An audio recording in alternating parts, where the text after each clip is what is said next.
Regular meeting number 19 will now come to order. Please stand for the playing of the national anthem.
Councilmember Favor, would you please lead us in the pledge? I pledge allegiance to the flag of the United States of America and to the republic for which it stands, one nation, under God, indivisible, with liberty and justice for all. Council is grateful to have Pastor Kwame Sampa of River of Life Global Ministries here to pray with us. Pastor, welcome back to council.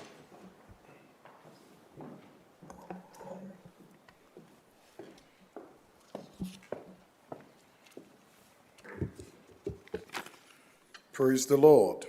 Amen. Scripture has given an opportunity that we should pray for our city. The Bible records in Psalm 122, verse 6, it says, pray for the city, pray for the nation, and those that love the nation and pray for the city will prosper in it. So we all going to pray in one voice, whatever tone, whatever dialect language you can pray it in. Let's just pray to God that he bless our city. Father, in the name of Jesus, we thank you and we give you all the glory. We bless your name for the opportunity given us to be alive and to be sound and healthy. We pray for wisdom for our leadership. We pray for knowledge and understanding. We pray that you will give them insight to take this city to a greater height. We pray for everyone that left their busy schedule to be in this meeting, that they will leave with joy and peace, and this meeting will be honored to the glory of God and to the prosperity of our state, Ohio, and our city, Columbus. God bless you all in Jesus' name. Amen. Amen. Thank you, Pastor. Clerk, please call the roll. Bangston, Barosa de Padilla, de Coward, Dorans, Favor, Weich, President Harden. Any person who takes any actions to obstruct or interfere with the conduct of tonight's meeting may be charged with disturbing a lawful meeting pursuant to Columbus City Code 2317.12. Any person who enters those areas of city council chambers reserved for city officials or invited guests may be charged with criminal trespass pursuant to Columbus City Code 2311.21. Can I get a motion to dispense with the reading of the journal? Is there a second? Clerk, please call the roll. Bangston, Barosa de Padilla, de Coward, Dorans, Favor, Weich, President Harden. Are there any additions or corrections to the journal? Hearing none, the journal is approved. This week's communications received by the city clerk's office are listed on the agenda and will be published in the city bulletin. Are there any other announcements to be read into the record? Not at this time. Thank you, Madam Clerk. We will go around the dais for announcements and resolutions from my colleagues, starting with Councilmember Bangston. Councilmember, the floor is yours. Thank you, Council President. I have one resolution and a couple of announcements this evening. First, I would like to introduce Resolution 0081X-2024. This is to recognize and celebrate April 1st through April 8th as National Community Development Week. National Community Development Week is a time to highlight the importance of the U.S. Department of Housing and Urban Development, Community Development Block Grants, and Home Investment Partnership programs to build strong, resilient, and vibrant communities across America. The Home Investment Partnership Program funds for HUD support construction of affordable housing units by nonprofit partners all throughout our city. And recent Community Development Block Grant funds, or CDBG funds, from HUD enable various community development initiatives over the past 3 years. Some of everything from planting trees in low-income neighborhoods, to helping our nonprofit partners with projects that we have completed 8 of them, and 10 are still currently in construction, in collaboration with great partners like the Mid-Ohio Food Collective to establish a farm on the hilltop. These are really transformative dollars that help to transform our neighborhood. We will be presenting the resolution today to our Department of Development, so I will pause there and see if our Director, Stevens, has any comments. Thank you, President Harden, Chair Bankston, members of council. I just want to lift up the teams in development and finance that are working hard every day to make sure our residents have the economic opportunity and the housing that they deserve. The partnership that we receive at the federal level and the state level is great, but really it's every day the support we get from City Council and the mayor that makes the difference in serving our residents. So I want to thank you for this recognition and appreciate calling it out, and we'll keep working hard all year on these items. Absolutely. Thank you, Director. A lot of transformative projects, and we had a chance to look at those and so many in the pipeline. So again, I want to thank those public servants. And with that, are any comments or questions from my colleagues? Seeing none, I move for adoption. Clerk, please call the roll. Bangston, Barosa de Padilla, de Coward, Dorans, favor, White, President Harden. Thank you. And in that same vein, just want to lift up our Department of Finance, particularly Lucy McMahon and the whole CDBG team there. The application for the Community Development Block Grants for this year will go live to the community on April 11th. Really proud of our transition as a city to start taking applications from our community to see what projects they want to see funded in their neighborhoods. So that will be live April 11th. The application informational workshop is scheduled also for April 11th at 3 p.m. at the Whetstone Library, but there will be many other engagement opportunities along the way. Second, I want to, again, just remind everyone of a public hearing we have coming up that my office will be hosting on April 10th for the new, and also in partnership, with the Department of Development, on the designated outdoor refreshment area, or DORA, for the downtown area. The hearing will start at 5 p.m.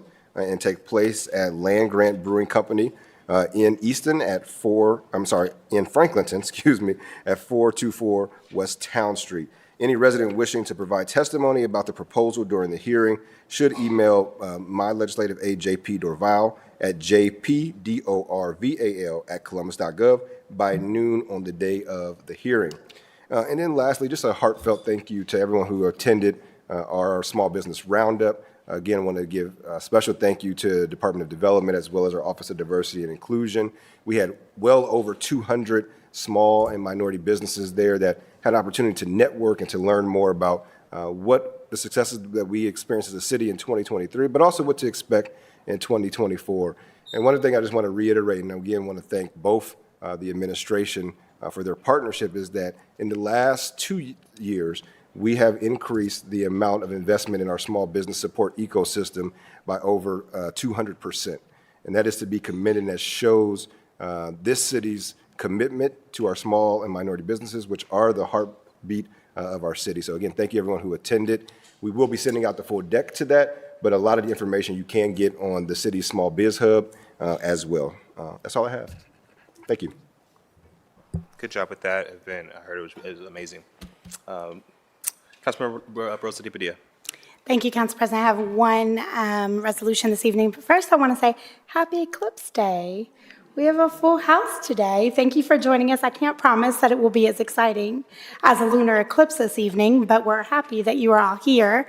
I also want to give a shout out to COSI. A number of us had the opportunity to go out there, and even some of our families joined us to witness the eclipse. And it was a pretty special day that we all got to experience together. And it's rare when we get those moments that we can be in awe and enjoy as a community. So happy Eclipse Day.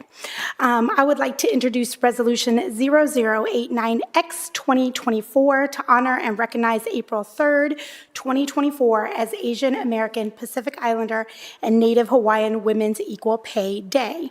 Throughout the year, Women's Equal Pay Days showcase how far into the year women have to work to earn the same as their white male counterparts. On average, Working women who work full-time year-round make just 83 cents for every dollar that a man makes. Specifically, Asian American, Native Hawaiian, and Pacific Islander women working full-time make 93 cents for every $1 paid to white non-Hispanic men, and within those groups, that average changes. And for other women of color, the gap is even wider. Over a 40-year career, a woman could lose out on about $400,000. And for Black and Latina women, that's closer to $1 million.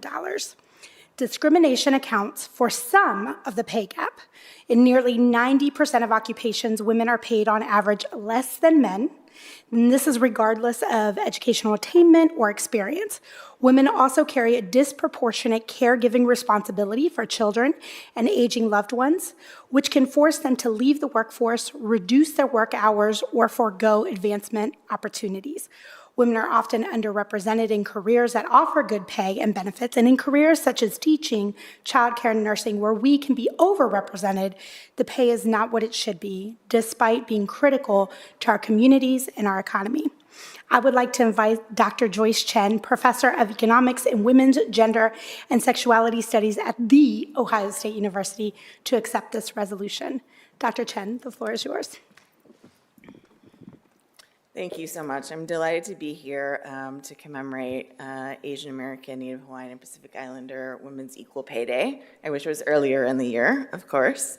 I'm happy to share that I had my own pay equity case at The Ohio State University, and I was successful in obtaining a 20% pay adjustment, meaning that out of the last 5 years I had worked at the university, one of those years had been for free. But I share that information because it was something I used to be embarrassed about, something that I felt ashamed of, but it wasn't my fault. And so I want other women to feel comfortable coming forward with these concerns, advocating for themselves, and getting compensated the way they deserve. So as the council member mentioned, differences in men's and women's education, work experience, geographic region, industry, occupation account for some of the gender wage gap that we observe. But more than a third of it is completely unexplained by any of these HR type or personal characteristics. One factor that we do know is important is actually gender differences in negotiation. But what we also know, based on a recent study from Vanderbilt University, is that women negotiate their compensation just as often and perhaps even more than men do. So what's happening there? Why are women and men getting different outcomes when they negotiate? Well, one big reason is salary history, which is why I'm so thrilled to see the salary history ban go into effect in Columbus, right? Because as soon as I take a job where I'm paid less than my male colleagues, that disparity is going to follow me forever in my salary history, right? And it will keep accumulating, and I will never catch up. Right, so now that employers are prohibited from asking candidates about their current or previous salary, women finally have a better chance to get these pay disparities corrected. So thank you so much to council for advancing that. Of course, we know it may take some time to get full compliance with the salary history ban. So what do we do, or what should women do if we are asked about our salary history or asked about our salary expectations, which are very much tied to our salary history? We need to be intentional about negotiation. Right? We need to do our research and come prepared. So the Women's Place at The Ohio State University is working on a partnership with the Columbus Women's Commission to offer our signature negotiations workshop in a community setting, along with opportunities for follow-up consultations on a one-on-one basis to help women negotiate the next steps in their careers, their next roles, and their next salaries. We'll share tips on how to deflect salary questions, communicate your value, and turn no into not now. So coming back to Asian American, Native Hawaiian, and Pacific Islander women, our intersectional experience is evident in both extremes of the gender pay gap, as the council member mentioned. At one end, Taiwanese and Indian women earn over 10 cents more than white non-Hispanic males, whereas at the other end, Burmese, Nepalese, and Bangladeshi women barely earn 50 cents on the dollar. Research shows that one of the The largest contributors to the gender pay gap is differences in how different sectors are compensated, like childcare. We know that feminized sectors, which predominantly employ women, have lower pay on average, and we know that Asian American, Native Hawaiian, and Pacific Islander women are overrepresented both in the top 40 paying occupations and in the bottom 40 paying occupations.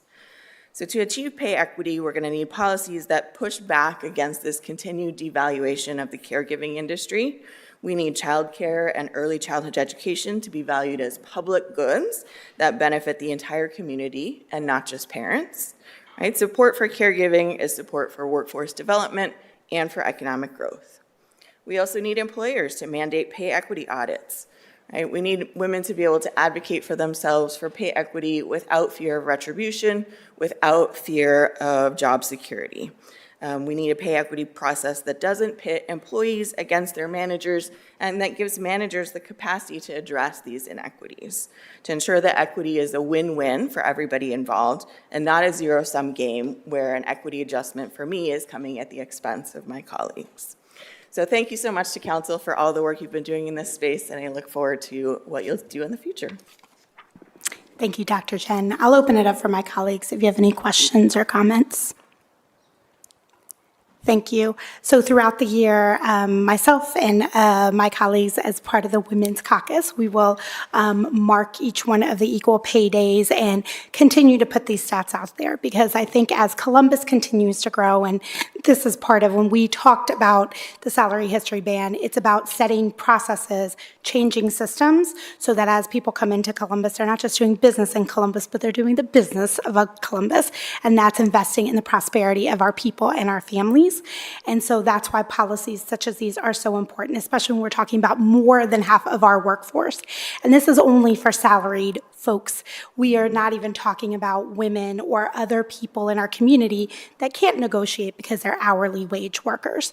And so there's continued work that we need to do. But thank you for your advocacy. Thank you for being here today. And with that, I move to adopt the resolution. Clerk, please call the row. Bangston, Barosa de Padilla, de Alcala, Dorans, favor, Weich, President Harden. Adopted. Thank you.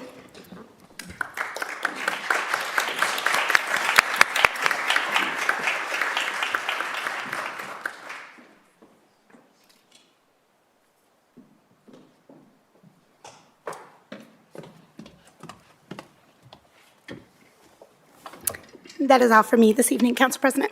Thank you, Councilmember. Councilmember De Alcara. Thank you, President Harden. And tonight, I'm proud to be presenting two ceremonial resolutions. As I read the first resolution, I'd like to invite the Ohio State women's hockey team up to the podium.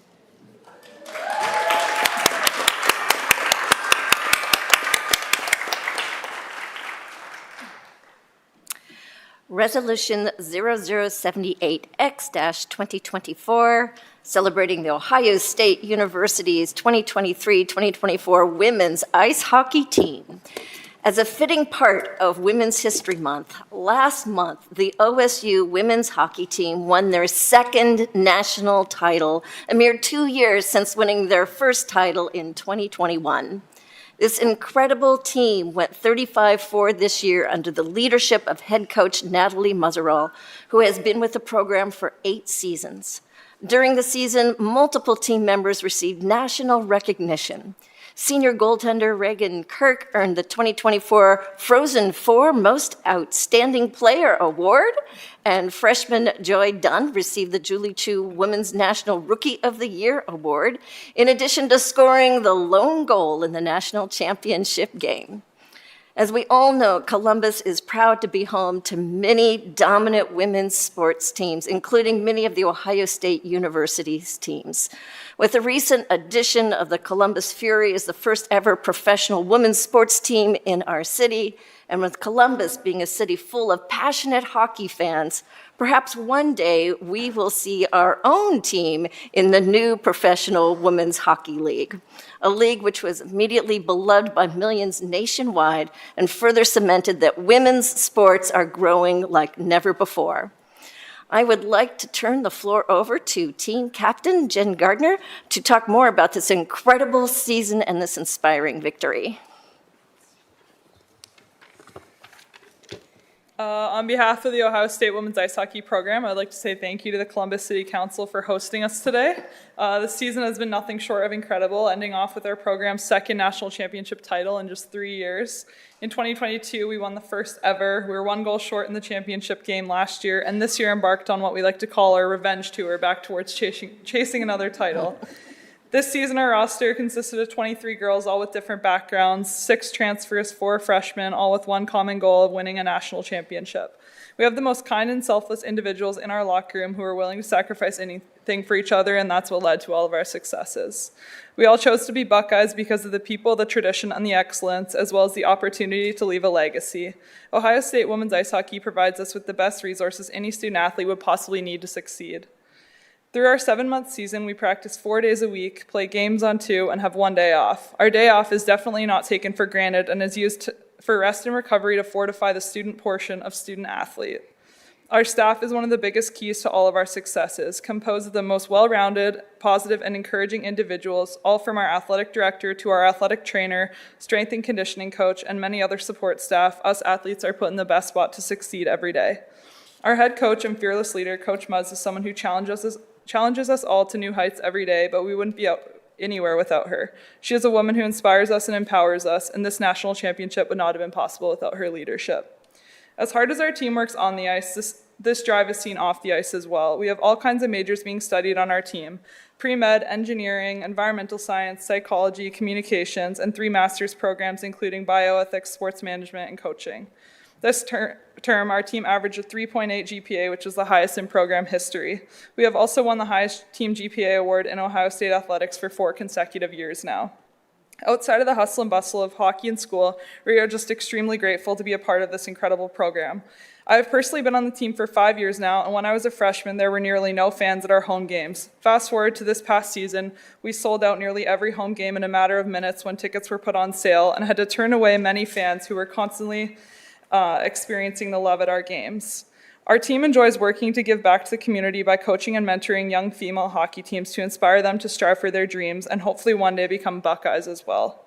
With the recent upbringing of the new Professional Women's Hockey League, our team hopes to continue to be role models for girls to one day to have the opportunity to play in the league and make being an ice hockey player a career.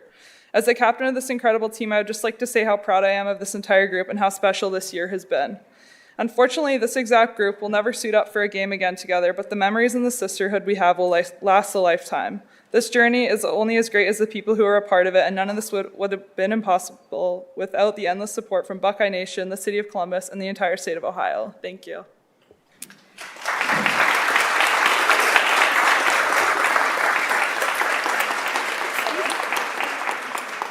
Thank you again for being here. You guys are amazing both as athletes and as students, and congratulations on a well-earned victory. Do any of my colleagues have any comments? Seeing none, I move for adoption. Second. Bangston, Barosa de Padilla, de Alcauer, Dorans, favor, White, President Harden. Adopt it.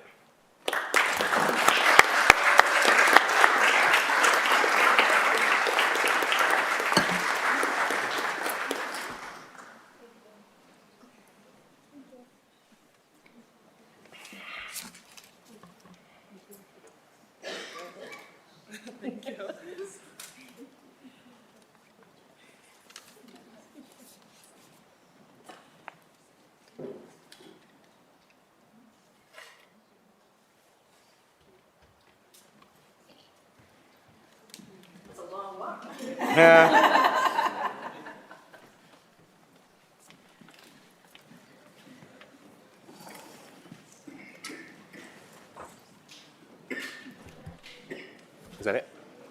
She done? One more.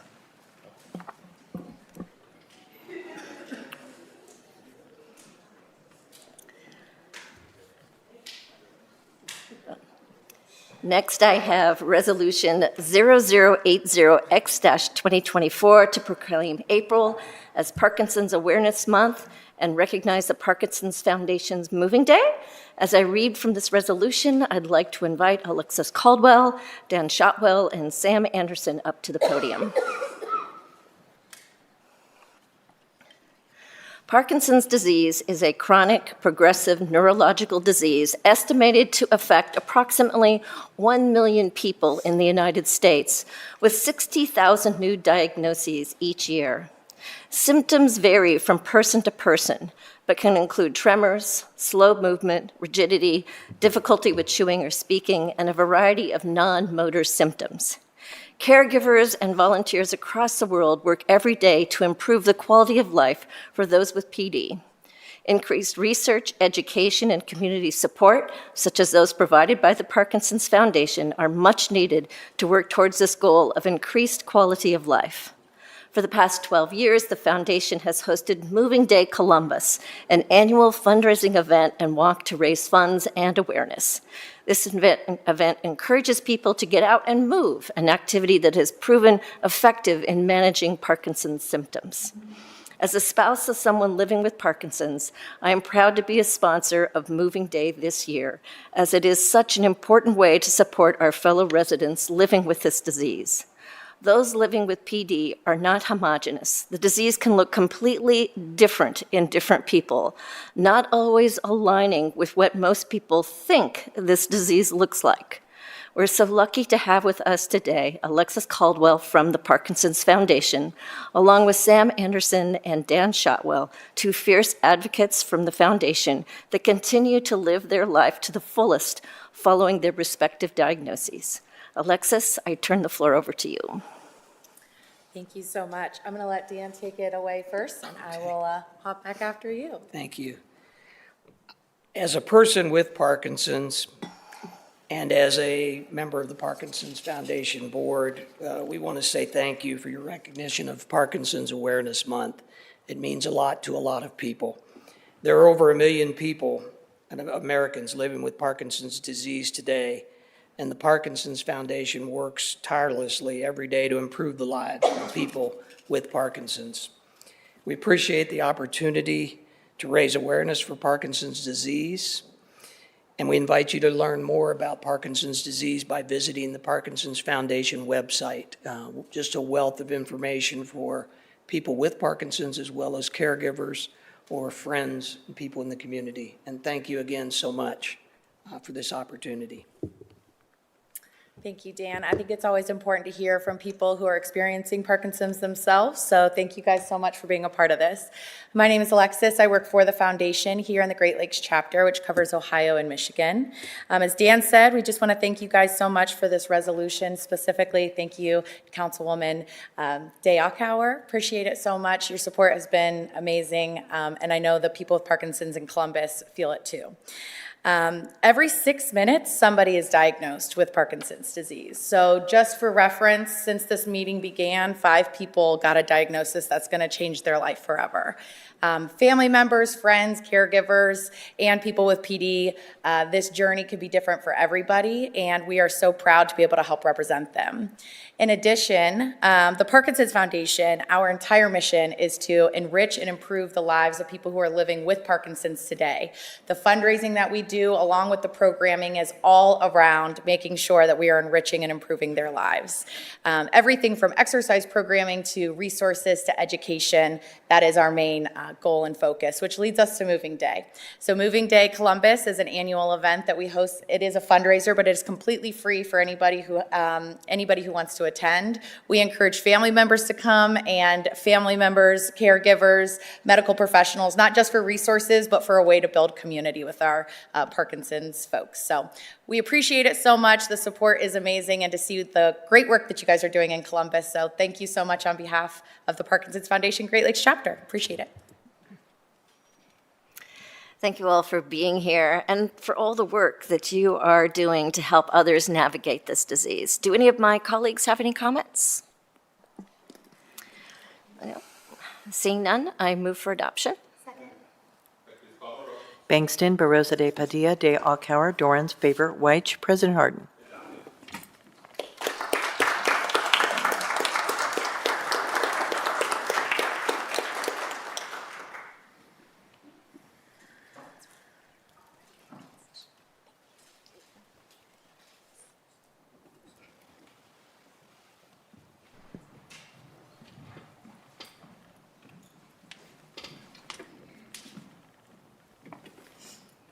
Thank you. That's all for me.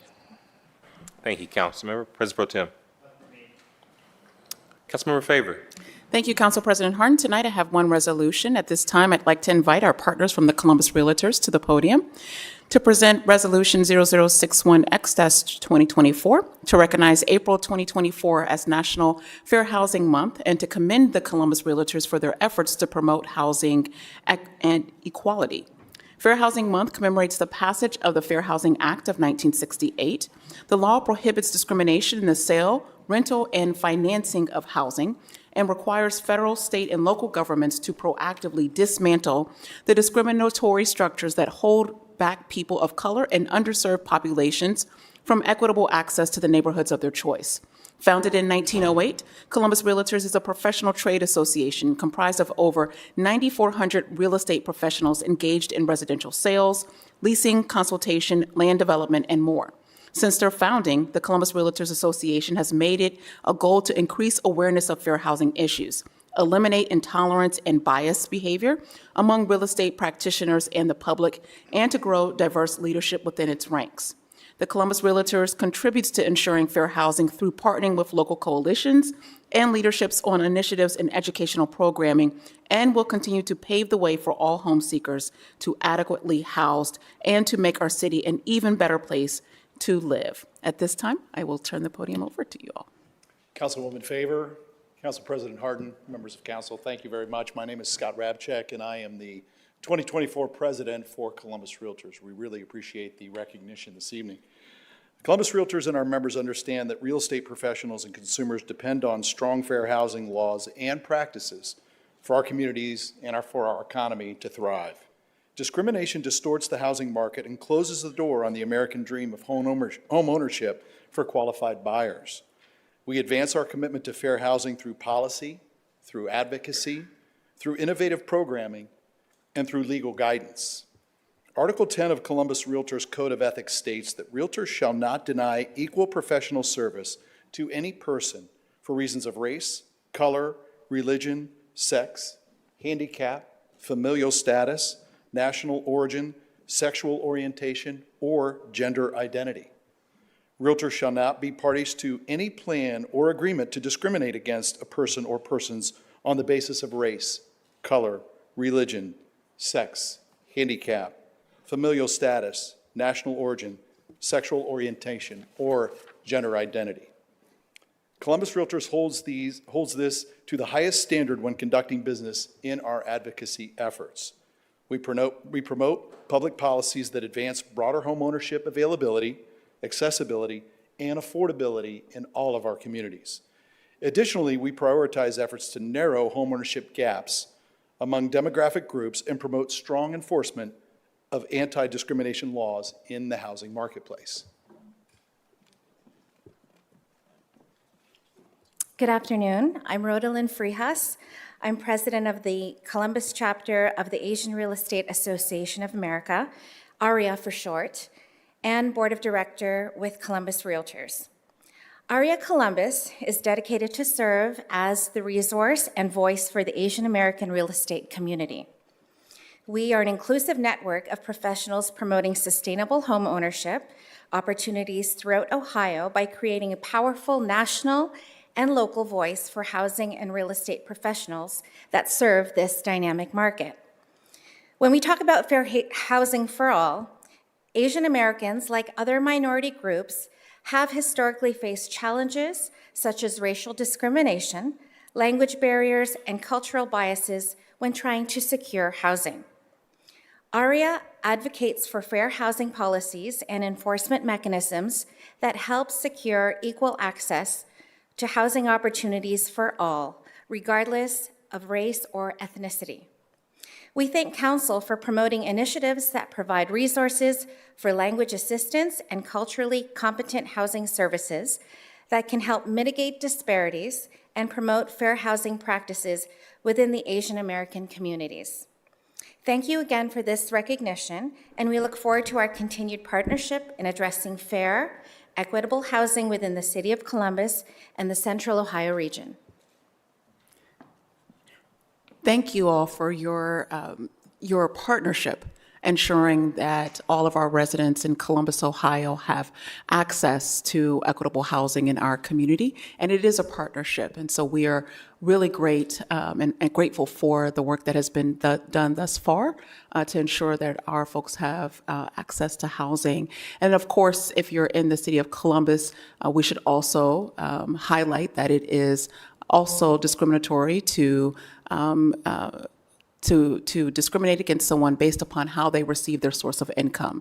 And that is unique to the city of Columbus, and we know other municipalities around Central Ohio are looking to adopt that provision. But once again, we understand that discrimination occurs every single day in our community, and the work that you all are doing, the work that this body is doing to ensure that that folks continue to have access to safe and affordable housing, and that they're not unfairly discriminated against, is eliminated in our community.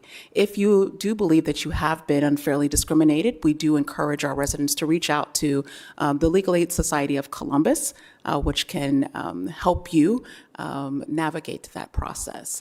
Do my colleagues have any comments or questions at this time? With that, I'd move for adoption. Clerk, please call the roll on Resolution 0083-2024. Bangston, Barosa de Padilla, de Akauer, Dorans, favor, White, President Harden. Adopted.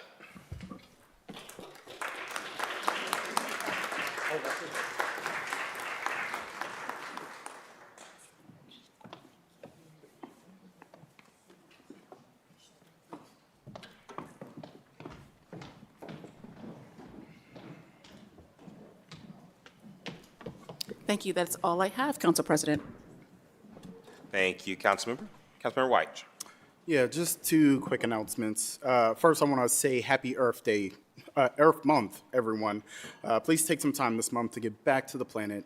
You can find fun activities for yourself, friends, and family at greencolumbus.org. Again, it's just important to kind of take that moment for our planet that we all live on.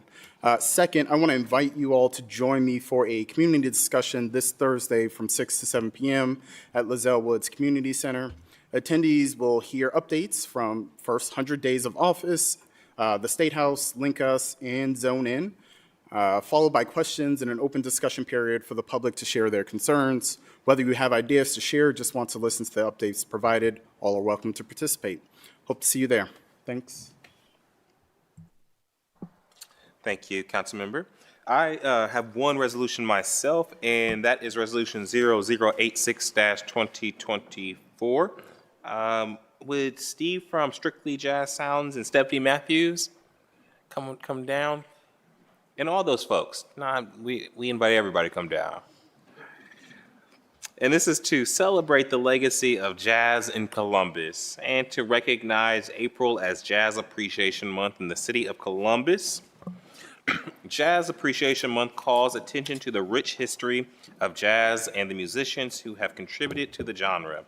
Jazz is a cultural force that has significantly shaped our community here in Columbus, and at the heart of this musical genre are the invaluable contributions of the African American community whose creativity and innovations have played a pivotal role in defining and advancing jazz history.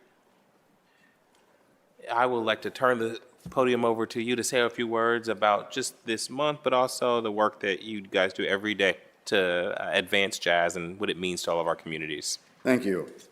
I'm Steve Browngan. Let me first just say this. I have Parkinson's disease, so I'm very pleased to see the resolution was passed. That's awesome.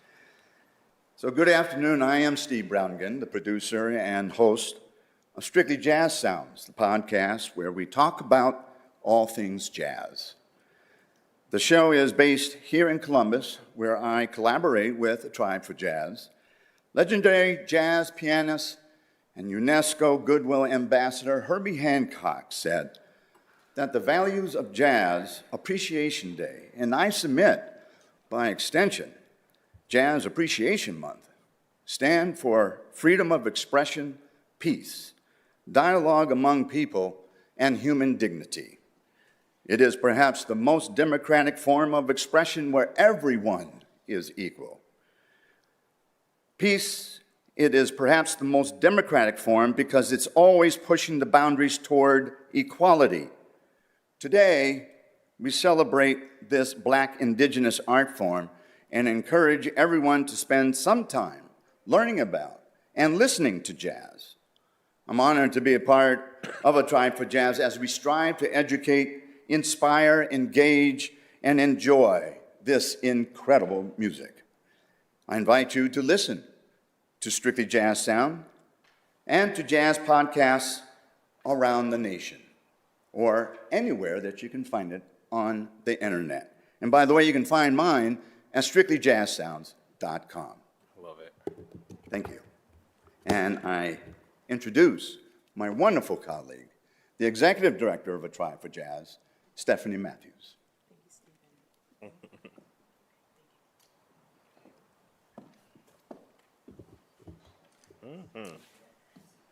President Harden, esteemed City Council members, my name is Stephanie Matthews, and I am the Executive Director of A Tribe for Jazz. Our mission is to preserve the legacy and advance the future of jazz through visual storytelling, live and virtual performances, education, and community engagement.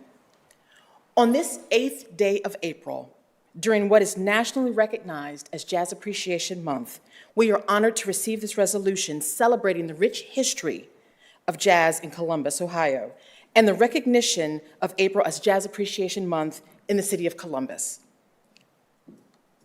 The history of jazz music in Columbus is a rich history. From booming saxophonist Rahsaan Roland Kirk to the incomparable world-renowned Nancy Wilson and the great jazz organist Bobby Floyd, to Columbus's dynamic new voices like trumpeter Miles Davis Smith, drummer Cedric Easton, and pianist Micah Thomas, who are all doing great things nationwide, and to the more than 200,000 people who descend on downtown Columbus for the annual Jazz and Rib Fest annually, as well as all the new jazz clubs like Ginger Rabbit, Adelaide's Gin Joint, and the Blue Note in Bexley. This is overwhelming proof that jazz is alive and well, and no matter what the kids say, jazz music is not old people's music. It is most certainly present-day music, driven by the talents of dynamic young musicians emerging on the scene. And so through this lens, it is my pleasure to announce the Tribe for Jazz 2024 Jazz Appreciation Month lineup, featuring young artists on the rise.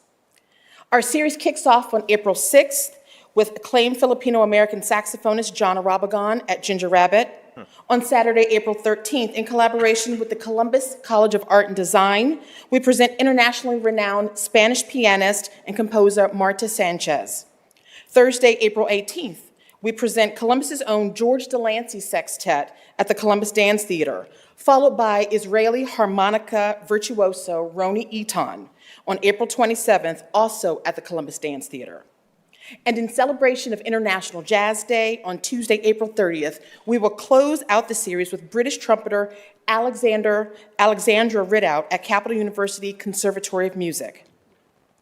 And lastly, and most importantly, as part of our ongoing commitment to diversity, inclusion, and access, and to providing intellectually stimulating and enriching cultural experiences to youth from marginalized communities, we are inviting all Columbus City schools to partner with us so we can provide our city's children and their families with greater access to our jazz performances, which are free to the public through the generous support of the Greater Columbus Arts Council and the Ohio Arts Council. In closing, thank you again, President Harden and council members, for supporting our efforts to effect change and cultivate community through music, and for your continued support of the arts. Thank you. And thank you for all that you are doing to uplift jazz in our community. We are so excited to participate in the upcoming events, and really want to take this time to pause and celebrate the contributions of all of those Columbus natives who are adding to the rich genre of jazz in our community. Are any questions or comments from my colleagues? See none, I move for passage. Clerk, please call the roll. Bankston, Barosa de Padilla, de Alcauer, Dorans, favor, White, President Harden.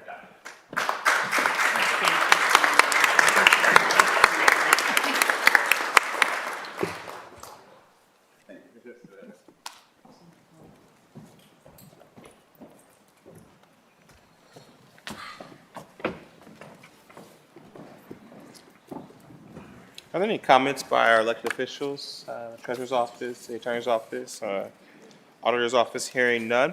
Are there any requests by members of council for the removal of an ordinance or a resolution from tonight's consent agenda? May we now have a motion to waive reading of the titles of 30 legislation? Clerk, please call the row. Bangston, Barosa de Padilla, de all, Coward, Dorans, favor, Weich, President Harden. Thank you. Will the clerk now read into the record ordinance numbers on 30-day legislation on tonight's agenda? Finance and Governance Committee, ordinances 399, 823, 829, 831, 888-2024. Economic Development and Small and Minority Business Committee, ordinance 804-2024. Public Service and Transportation Committee, ordinance 728, 873, 882, 956-2024. Neighborhoods, Recreation, and Parks Committee, ordinance 778-2024. Housing, Homelessness, and Building Committee, ordinances 876 and 877-2024. Health, Human Services, and Equity Committee, ordinance 800-2024. Public Utilities and Sustainability Committee, ordinances 249, 647, 683, 701, 704, 740, 754, 789, 809, 810, 825, 835, 859, and 866-2024. Rules and Policy Committee, ordinances 697, 698, and 550-2024. I'm sorry, President Harden. We also have Zoning Committee, ordinances 944, 965, 971, 773, 972-2024. Thank you, Madam Clerk. We actually have speakers on a couple of those last zoning first readings. First speaker to come before council is Stacy Green, speaking on 0971. Stacy, welcome back to council.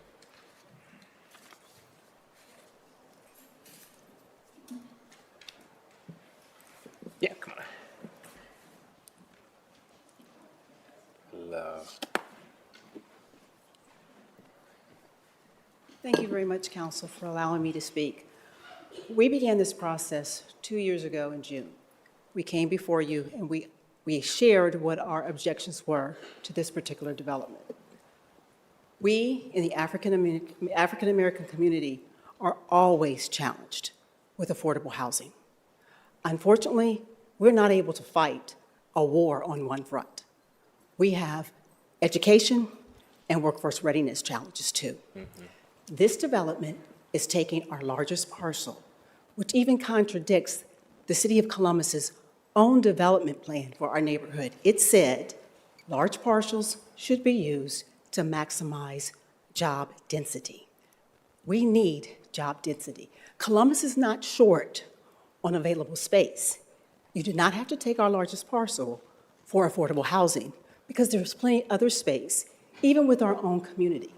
But we do need that density to address the high illiteracy and high unemployment and high lack of workforce readiness in our neighborhood. The question for City Council that we've been asking, and unfortunately I've tried, as you well know, reached out to all of you over the course of 2 years to meet privately because I didn't want this to be a public conversation or a public dialogue. It really needs to be a conversation to bring awareness and understanding. The question is, when you take our largest parcel, economic development is no longer possible on a large scale. We have met with over 70 investors over the years, inviting them to the Livingston Corridor. Without exception, no one's mentioned crime, no one's mentioned anything other than where is the city's commitment to your neighborhood. If you look at the Livingston Corridor, it looks the same today the way it looked in 1940. There has been no investment in our community whatsoever. So what's clearly understood outside of the community standpoint is the developers know there's a city infusion that generates a Franklinton, a Hilltop, a Linden that we have not had.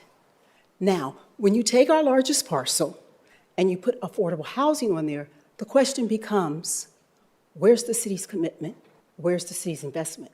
I'm asking, can you please provide examples where you have backward integrated, workforce readiness, economic development, when no parcel is available. Because that's essentially what you're doing here. You're scrambling the egg, and then we're left with smaller parcels, which can easily be developed for more affordable housing. But where is the economic development? We've got an extreme economic development problem, and it's been that way for 70 years. This is 21st century redlining. You're guaranteeing that we will not grow, that we will not advance, but you're not answering the question on how do we make that happen? If this is what you're going to do, how do you bring that economic development to us? Again, this was a conversation I wanted to have privately, but I haven't been able to get an audience with you, so I'm here, but would love to continue the conversation. And that's what we'll do. This is first reading, so we look forward to furthering the conversation as this piece of legislation moves forward, but look forward to many more of these type of conversations. Thank you. One last thing. For 2 years also, we've been asking what is the process, because I do not know, we do not know. The train has left the station, looks like it's getting to the destination, and we don't even know the process. So you're saying we're having more conversations, but we never get a timeline on when those conversations, and then we leave messages asking to speak with you. We never get a call back. So again, the train looks like it's nearing the finish line, and we're being told, well, there's going to be another conversation. So again, I'd like to know, what is that But if I can remember process? correctly, you met with a lot of us as we went through the first rezoning of this property. That's been a year since we've done that, and now 2 years, okay? So this now is just coming back before us. Again, this is first reading, so it is the beginning of the process. I would ask the zoning chair to have his team make you aware of the process, and this council prides itself in engaging. So if there are lapses in our engagement, we will fix that. Okay, thank you. Yes, ma'am. The next speaker to come before council is George Holloman. Mr. Holloman, welcome back to council.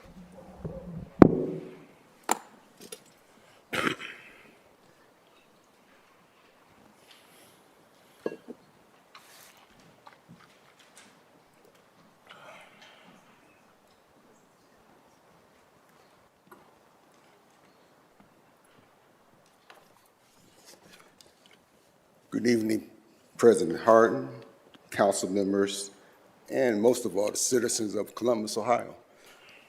I am George Holloman, a resident of Driving Park and a former resident of the historic Hanford Village. I've lived in the Livingston Avenue corridor area for over 63 years, witnessing the good and the tough times in the area. Today, I'm here speaking about the proposed rezoning and variances for 1826 East Livingston Avenue, the site of the proposed WODA development. While it's true that Columbus has an affordable housing problem, I do not believe this project is the best use for that property. I am not against affordable housing. I've had family members and friends who have lived in subsidized housing and have received subsidized payments.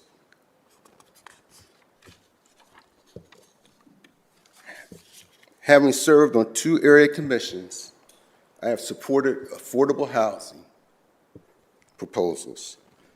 This project is different. It will be built on the largest parcel in the area that could be developed as an economic driver for uplifting the economy of the Driving Park neighborhood, Livingston Avenue, and the city of Columbus. It appears, once again, that by supporting this development, the South End is being designated as an area for low to moderate income affordable housing. This is a continuation of treating the area of the near South Side as a low-status area. And by a low-status area, first of all, I want to define what the area is. This includes the area south of I-70, east of Parsons, excluding the Nationwide Children's Hospital, to Allen Creek. Low-status neighborhoods are areas where inequality is assumed by both those who live there and those who don't. Where all development is based on the poverty level economic maintenance theory, liquor stores, dollar stores, health clinics, and affordable housing, run by corporations that profit from inequality while receiving subsidies from public funds, assisted by nonprofits, and given tax abatements by politicians. Thank you. Thank you, sir. Any questions? Thank you. Thank you. Are there any questions or comments from my colleagues? We have one. Mr. Holloman, are you speaking also on 0972 as well? You can. Great. Thank you. Thank you. Are there any questions or comments from my colleagues on the first reading speakers? Seeing none, the following ordinance appear on our agenda as consent action. Will the clerk now read those into the record? Resolutions of expression 79X91, X92, X93X, 94X, 95X, 87X-2024. Finance and Governance Committee ordinances 212, 213, 498, 774, 796, 854, 858, 862, 864, 946-2024. Economic Development and Small and Minority Business Committee, Ordinance 772-2024. Public Service and Transportation Committee, Ordinance 747 and 762-2024.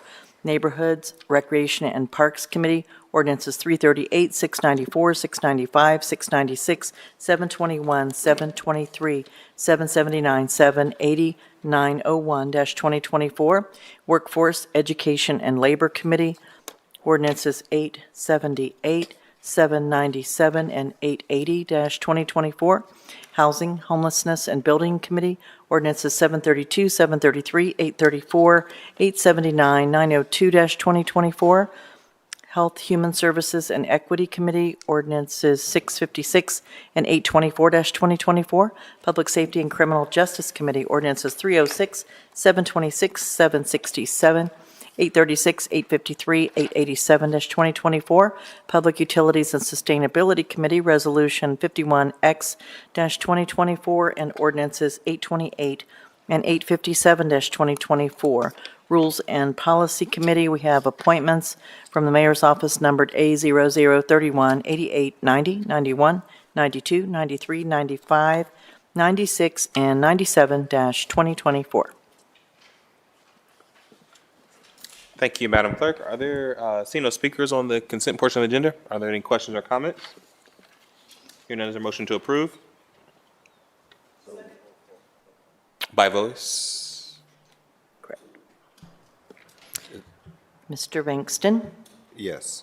Ms. Barosa de Padilla, Yes. Ms. De Alcauer, Yes. Mr. Dorans, Ms. Favor, Mr. White, Yes, with the exception of 0656-824, on which I am abstaining. President Harden. Yes. The consent portion of the agenda is approved with a note of exceptions. We'll now proceed with the second reading of 30-day postponed and emergency legislation. The first committee to come before council is the Rules Committee, chaired by President Pro Tem. Chair, the floor is yours. Thank you, Council Presidents.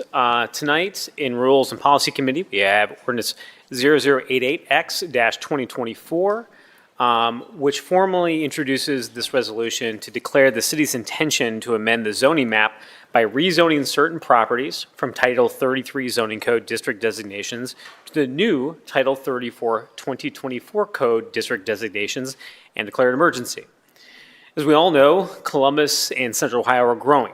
The city and its partners are working to embrace the opportunities of growth while also addressing the challenges that growth brings to our community. Zoning is one of the most effective tools cities can use to manage that growth equitably. It influences where we live, where we work, and how we get around. In a 2021 assessment, found that our current zoning code does not support our community's aspirations to be an equitable, thriving city. Built around dated ideas of what people and businesses want, the current code inhibits the creation of much-needed housing and transit-supported development in Columbus.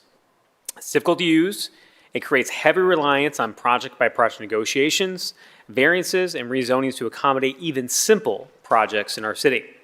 In response, Columbus embarked on the zoning initiative, the first comprehensive update of our zoning code in nearly 70 years.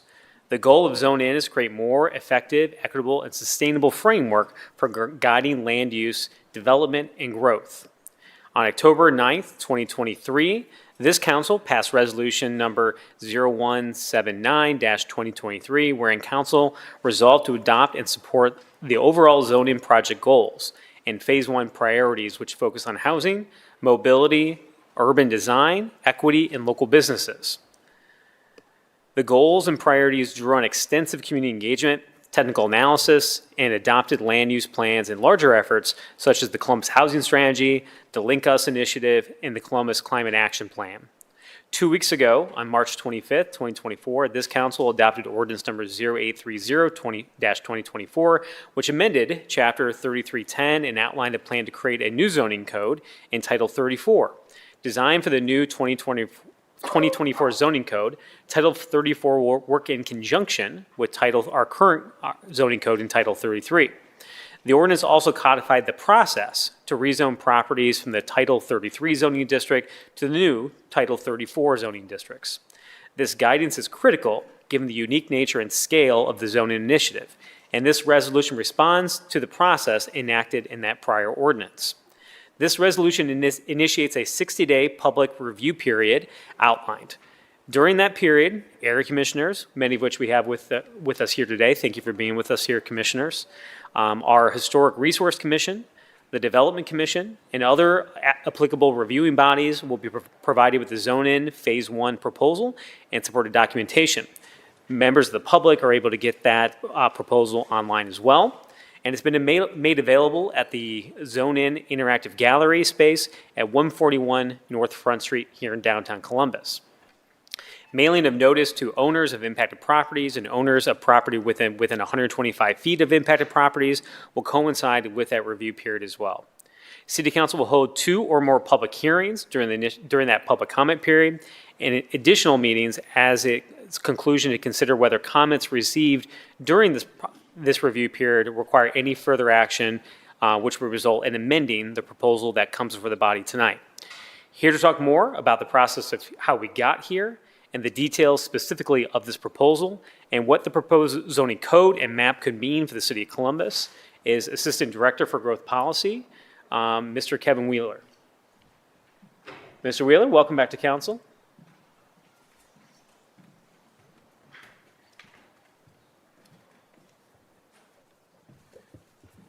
Good evening, Council President Hardin, President Pro Tem Dorans, members of Council. It's great to be back. And I'm real happy to be able to talk about this. I want to just start, as a project manager for something this complex, I'd be remiss if I didn't just thank a few people. It's been my pleasure to meet with all of you in the last few weeks to talk about this project, and that's been a really rewarding experience, as I know you all are so supportive of it. We have 2 directors here tonight as well, Director Scott Messer of the Building and Zoning Services Department, Director Mike Stevens of the Development Department. And this project has benefited from their ongoing support and the fact that their staffs have been available at any moment. Also tonight, we have a couple members of our Zone-In Advisory Committee, and they met throughout this process to just talk candidly, with us about what we're working on, what we might anticipate the community, how the community might react, and how best to work with the community. So we really appreciate that work. And then finally, we have several staff members here tonight. Jennifer Fenning, who has been really the force behind the gallery that I'll talk about, Tony Celebrezzi, and Shannon Pine. So just have a few slides to share with you. And, Councilmember Doran's already stole the goal. I'll just say it one more time. The goal of Zone-In is to create a more equitable, effective, and sustainable framework for guiding land use, development, and growth. And I think that everybody here tonight has stories of how dysfunctional the current zoning code is and how it's overdue for attention. We began the public process and sort of kicked it off in fall of 2022 with Undesign the Red Line. And that exhibit, which was a really powerful way to start this work and remind us of what our past has been and how we've fallen short in many ways, started this whole process off and visited. We went to a number of locations during that effort. We also, throughout this process, have done a number of updates to area commissions and civic associations. We've done community conversations, workshops, and we did a survey last fall that went out throughout the community. So all along the way, we've had work that we've been doing to communicate and hear from folks. Just a few numbers here. Thousands of people engaged, 14 to 84 years of age. I think it might be 8 to 84, but broad diversity of age. We've had over 5,000 written comments. We've provided over 100 presentations to area commissions and community groups. We've had 15 different formal zone-in community events throughout the city. 2,600 email subscribers, and I know that number is amplified by this council, our partners in the mayor's office, and many other partners throughout the community.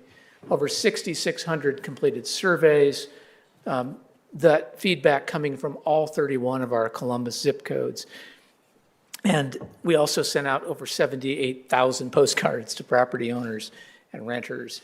So we continue to benefit throughout this project, or have continued to benefit from a great deal of engagement. Just going to talk very briefly about the code. This is a code that we believe has the potential to really move the city forward in a big way. And what you have here, and our website will be updated tonight or tomorrow morning. You'll be able to see this all on the website in our gallery.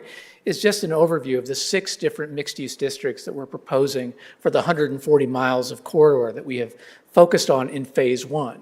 So Zone In is an initiative to overhaul our zoning code and map across the city, but it's a complex and large-scale project, so we're doing this by phases.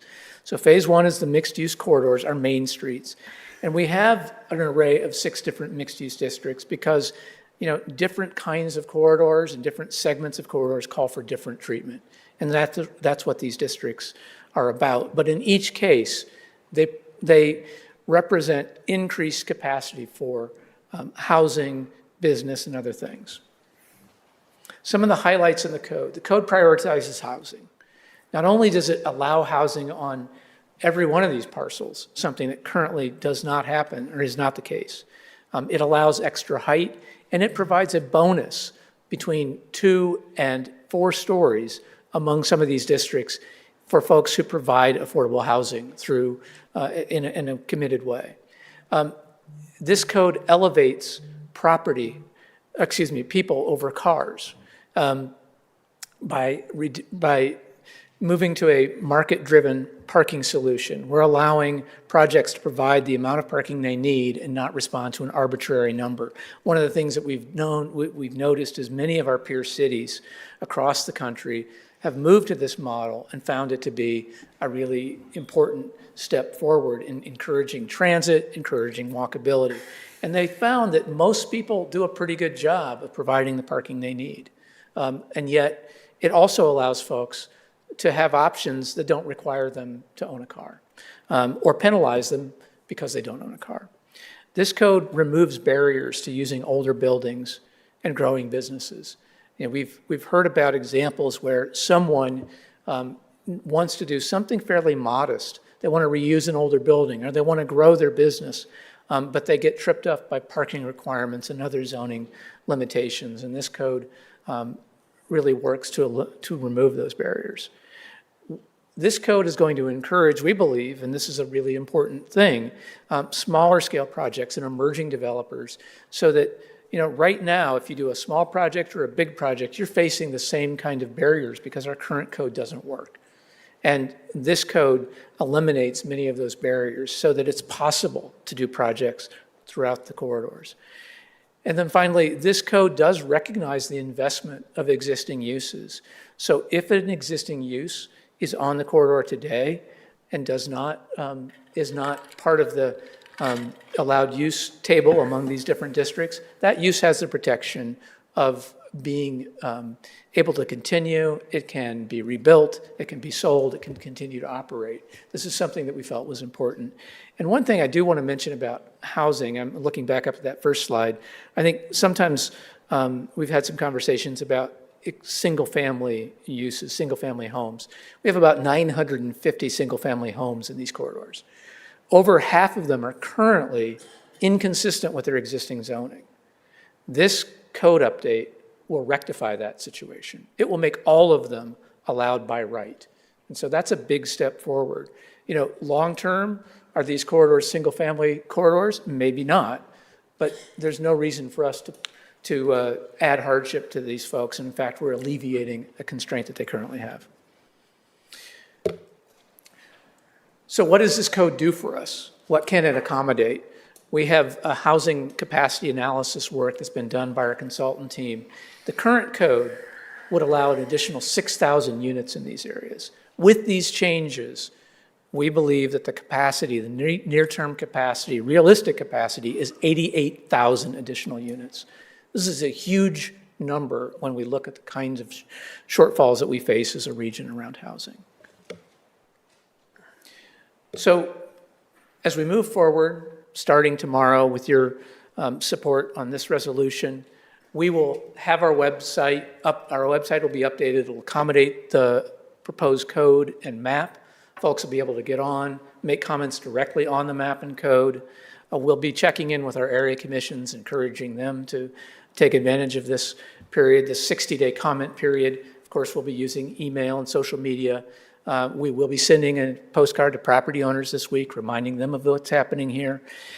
We know that you all are going to be having meetings and talking to the community. And then finally, I want to put in a real plug for the zoning gallery. At the 141 North Front Street parking garage, it's a city parking garage, there's a community room in the corner right by Front and Long. And if you've ever been in that room, you're going to be amazed because it's been transformed. It is a really remarkable and engaging space for folks to come down, learn about what we're doing. If your interest is very parcel specific, we're going to help you out. If you want to talk about the big picture, we're going to help you out. So we really encourage folks to get on our website, sign up, bring down a group, come down by yourself. We'd love to see you during this comment period so that you have a chance to add your voice. Just some final information here. Our website, our email, our phone number. We're going to be out there. You're going to get sick of seeing us, but we want to make it as easy as possible for you to connect with us. So thank you. Thank you, Mr. Wheeler. Any questions or comments from council members at this time? Assistant Director, I have just a couple of questions for Claire. Oh, I'm sorry, Councilmember Fraser? No, after you. Okay. When we talk about this only touching a little over 12,000 parcels in the city of Columbus, the numbers that I've seen as far as when you think about the breadth of phase one here, we're talking about a little more than 4% of the city falls into that phase one. Is that correct? Yes. So the rest areas of the city that aren't on one of these corridors, they're unaffected by phase one. Is that correct? That is correct. Right. And when we talk about that 88,000 new housing units, can you put that in a context of, we keep talking about a lot of growth in Columbus, Central Ohio generally. Can you talk about that number as compared to what the housing needs are for our region sort of writ large? Yeah, we believe that our region needs an additional 200,000 housing units just to keep up and make up for the gap. Each year we are falling further and further behind. We're now at a point where we're almost at equilibrium of housing units and households. And that doesn't account for the fact that some of these households are actually not available for any number of reasons. And so when you have something that is that close to even, you begin to experience the kinds of pressures that some of our peer cities like Austin and Seattle have experienced. And there's, that has a very direct bearing on housing costs, whether it's purchase or rent. And we've all seen that already in our own community. Thank you. And when we talk about that, nearly half of what the region needs to sort of stabilize in the marketplace over 10 years, talking about nearly half of that could be produced on basically less than 4% of the city with these kinds of changes. That's right. We chose and we worked with a number of folks and brought a lot of analysis to the process. We chose these corridors because of the capacity that they have, because these are a great place to start this process, recognizing again that we need to bring updated zoning code and strategy throughout the city. And by virtue of that, that would mean that additional development in the rest of the city may be reduced because you would be able to have this amount of new housing specifically within these corridors that, again, have been selected for very specific purposes as you think around connectivity to transit and other things. Yeah, I mean, I think that we believe that our city is going through a shift in its future. We're going up more than out, and we think that that provides or will bring a lot of opportunity for vibrancy, for transit that we've all been wanting in our community, for walkability, for healthier local businesses. It's hard to survive as a local business without customers. And right now we have too much commercial zoning and not enough customers. These are some of the things that this code brings. We had an experience here a few years ago when we rezoned High Street in the University District. We increased height limits and we lowered parking requirements. And one of the things that allowed for was new housing along the High Street, Lane Avenue corridors, and a lessening of pressure in the neighborhoods. And I think that we're going to see change, throughout the city, but by focusing it in key areas, we really have the benefit of accommodating a lot of our current and future residents, and also really supporting the kinds of things like, again, transit, local business, vibrancy that we want to see. Thank you. Last couple of questions before I turn it over to any of my colleagues if they have any. So, when we talk about having market-driven approach to parking, so not having a prescribed number right now. So right now, typically, most of the city, it's 1.5 spots, per unit, sort of at large. I'm, again, not sure where that number ever came from, but it's the number that's guided us for a long time. Why does that matter so much in this code as it relates to, we've talked a lot about increasing housing supply. When you talk about market supply and demand, we've got a lot more demand right now than we have, supply. So that makes, housing costs rise. So then I've heard from folks say, well, how does parking sort of fit into that housing cost ratio? Yeah, I think that, when we looked at the capacity analysis, we looked at a number of factors that influence the cost and viability of housing: height, setback, and parking. And parking is easily the number one barrier to affordability in terms of a community like Columbus. And, again, it doesn't mean that folks won't provide parking. It just means that they'll provide the amount of parking that they need. One of the members of the Zoning Advisory Committee, who I think we'll be hearing from later this evening, is someone who's, Leah Evans, has worked with a project at Eddystone in Cleveland, and this is a project that required a parking variance. And even with that reduction of parking, the parking lot for that project is never more than half full. So that represents a real loss in terms of housing units, something else that could have been done with that land. And I think, I do want to say that the city is committed, the Public Service Department is going to be evaluating development proposals to determine what their impact might be off-site. And in cases where that might generate a greater demand, work with the applicant to develop mitigation measures, whether that's parking drop-off zones for things like Uber and Lyft and DoorDash and the things that we now see as a part of our lives, whether it's establishing, in some cases, residential permit parking, ADA parking spaces. We're going to be monitoring and reacting to this. So this isn't just we'll see what happens. We think this is a really critical step forward. And I think that if you remind yourself, or remember, I should say, that the number one variance topic by a magnitude of 2 times is parking, you begin to see what an impediment it can represent. Thank you. And last question I have, and I say this out loud, considering I'm sitting next to a former area commissioner, my colleague, Dayak, next to me, and I know we've got a number of area commissioners that are here with us tonight, and we talk about this code having design standards baked into it. One of the things that our area commissioners have been so generous with their time over the years has been really negotiating again when we talk about project by project negotiation, many of the things about how a building is going to interact with that neighborhood.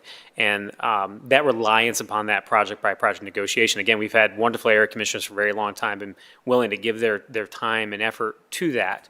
However, that's because our code right now doesn't have that baked in. I think that's one of the big key differences to highlight here is that these are now sort of on the front end. I wonder if you could just sort of speak to how this approach changes, how the city has historically approached this kind of aspect of zoning. Yeah, yes, I appreciate that question, Council Member. I think that what we face right now is a code that just doesn't really provide any guidance in terms of design.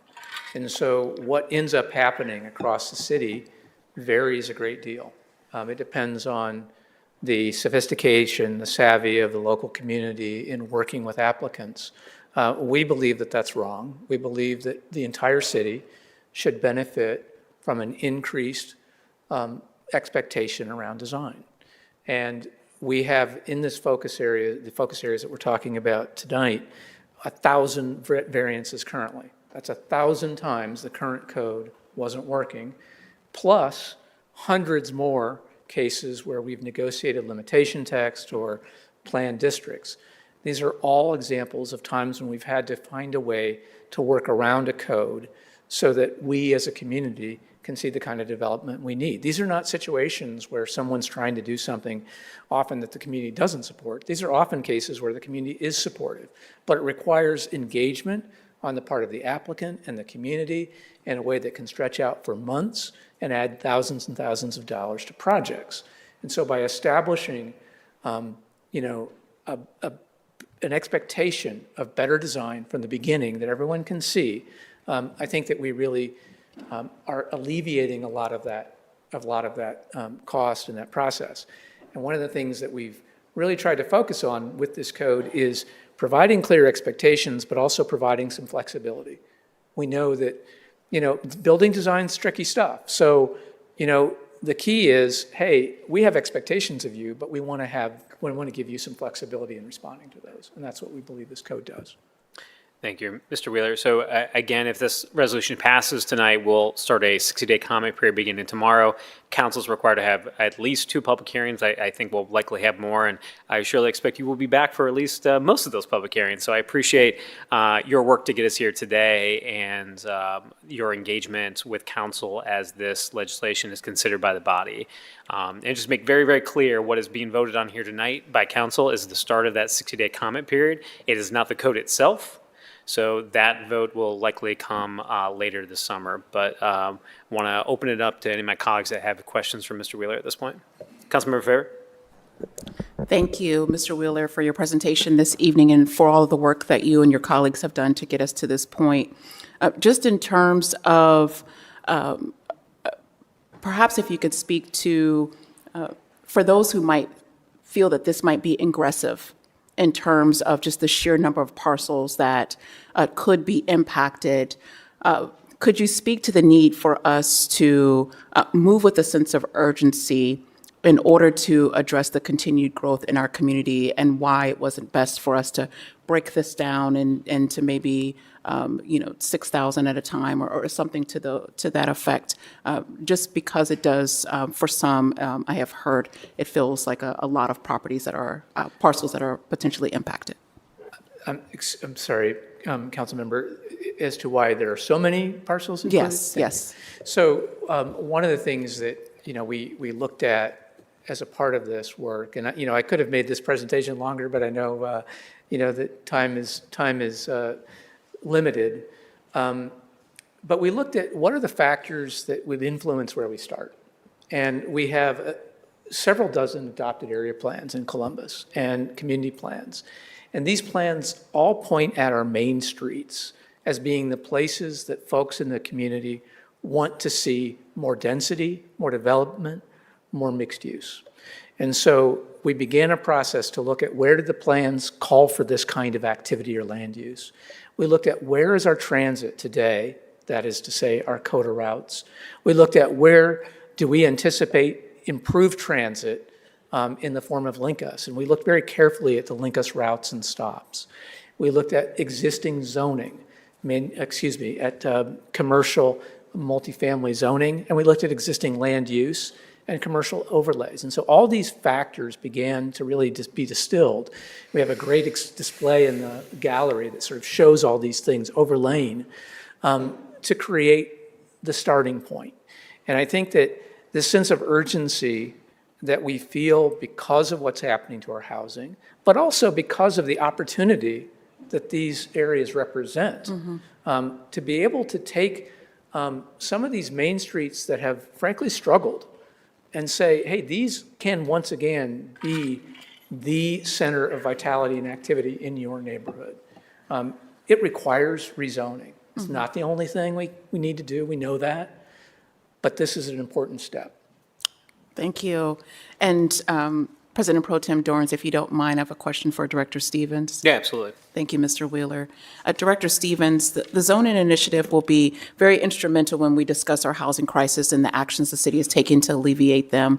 Over the last few weeks, there have been multiple articles outlining the gravity of the crisis. On March 12th, the Dispatch printed a story with data that found Columbus home construction has dropped to 5-year low and homelessness is on the rise. And just last Monday, there was another article that highlighted the rising rents in Columbus as compared to some of our other peer cities. Can you share a little bit more about zone-in and its impact on the housing crisis, as well as other tools that the department is utilizing to address it? Thank you, Councilmember Favor, members of council. Unfortunately, the data is stark in that it shows that although we've long had a shortage of income-restricted and protected affordable housing available for families in our community, it's even more acute now because of the housing scarcity, and that's resulting in our residents being exploited in some areas. But we also know the data shows that nationwide, 1 in 4 families that qualified for subsidized affordable housing has access to it. So just looking at, in 2010, in the city of Columbus, you can get a 2-bedroom apartment for a cost of family about $796 a month. If you adjust that for inflation for today's dollars, that's $1,160 a month. To get a 2-bedroom unit in our community, it costs you $1,639 a month. So we've exceeded inflation considerably. So that's why the Columbus housing strategy is focused on regaining our region's overall market affordability. That was one of our great advantages as we go out and promote the economic opportunities in our community. So we're working to address the regulatory barriers to building the supply of housing, and the Zone-In initiative is a significant component of that. The 88,000 additional units that can result by just updating the zoning code is really going to be important in providing the supply we need for our residents. We've also worked together to update our housing incentive policy to encourage more housing being built and to include more affordable units in that housing. The voters have twice approved affordable bond levies up that total $250 million, and we're using those dollars to invest in affordable housing as well as housing preservation, which is important to keep our residents to be able to stay in their homes and afford to live here. So those are some of the ways we are working to address this need, but this Zone-In initiative is critical to meet the moment.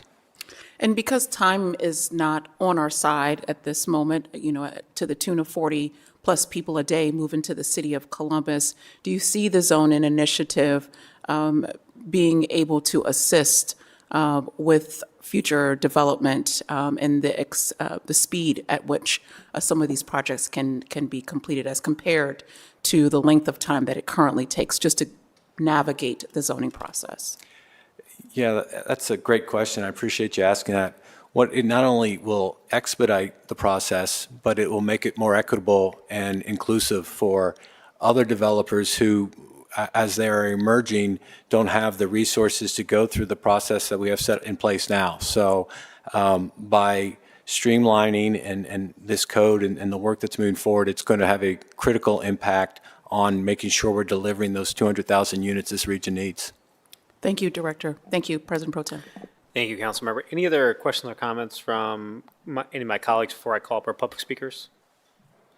Seeing none, we have a number of individuals signed up to speak on this resolution here this evening. The first is Mr. Michael Wilkos. Mr. Wilkos, welcome back to council, sir.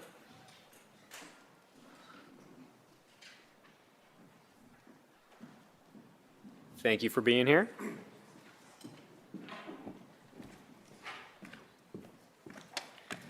Council President Harden, Council President Pro Tem Dorans, and members of council, good evening. My name is Michael Wilkos, and I'm here to enthusiastically support Zone N. I'm a resident of Wyland Park, where I'm a homeowner and a landlord in a 114-year-old duplex with 0 parking. I've also served on 2 area commissions in my time living in the city, but in my professional role, I lead United Way of Central Ohio's grant making into more than 90 nonprofit partners working every day to support children and families who struggle to meet their monthly needs, particularly around housing. United Way supports families who earn just twice the federal income guideline for poverty, or a single individual who lives on $24,000 a year or less. Approximately 30% of our households in this community live at that level and below.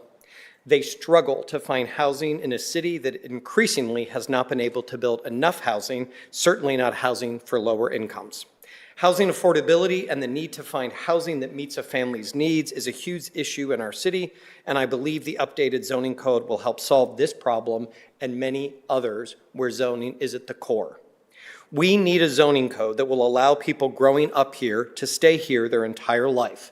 Americans will move more than 12 times during their lifetime, and they need to find the right housing for where they are in that life cycle.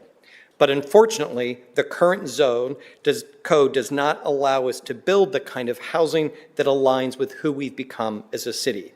I believe it's time to change that. As our region is expected to grow to 3.15 million people by 2050, the city of Columbus needs to be ready to build more housing, improve transit and walkability, and strengthen commercial corridors that have lost some of their vitality due to sprawl and building patterns that have moved away from the urban core. Over the past few decades, we have not been building enough diverse housing types to support the needs of large new American families, starter units for people who are just getting their first place, more affordable rental housing, and certainly not building enough housing for seniors. I live in a neighborhood that under the current zoning code would simply not be allowed to be built. My duplex in Wyland Park exists harmoniously with single-family homes next to other duplexes, row houses, commercial corner stores, all on a connected sidewalk grid. While this zoning code update has many recommendations to be excited about, I'm specifically here because of the safe, stable, affordable housing is the first line of defense against rising costs for families, and I believe updating the zoning code will help build the types of housing and a city that we need for the future. And lastly, I want to thank city staff, specifically Kevin Wheeler, as well as many others who have been working for several years across many departments to bring this zoning update to the citizens, council, and the mayor's office. We will be a stronger city because of this zoning code update. Thank you. Thank you, Mr. Wilkos. Any questions or comments from council members? See you none. Yes, great. Thank you. Thank you, sir. The next public speaker we have on this resolution coming for council is Ms. Letha Evans. Ms. Evans, welcome back to council.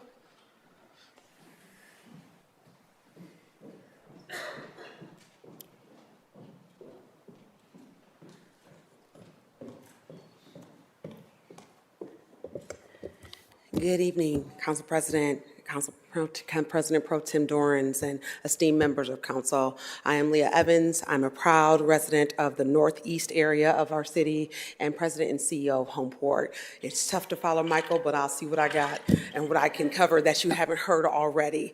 I am a planner by education and by nature. It is really exciting for me to see this many people interested in zoning. This is not a conversation or a topic that really gets delved into. So over the past year plus that I've I've been with Kevin, so want to also give a thank you and shout out to Kevin Wheeler and the zone-in team. They have really brought zoning to everybody. This should not be a conversation that you have to have a master's in city and regional planning to enjoy and be a part of, and they've dismantled it and broken it down in order to make it accessible to many, and I appreciate that greatly.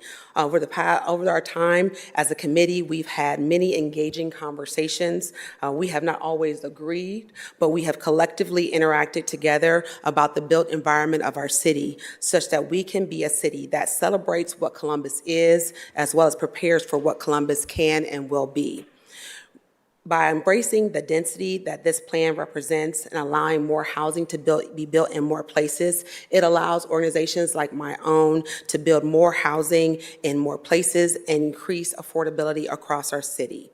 It means that we can continue to do the work that Michael alluded to, addressing the needs for those that have the least amount of income and the least amount of choice in our community.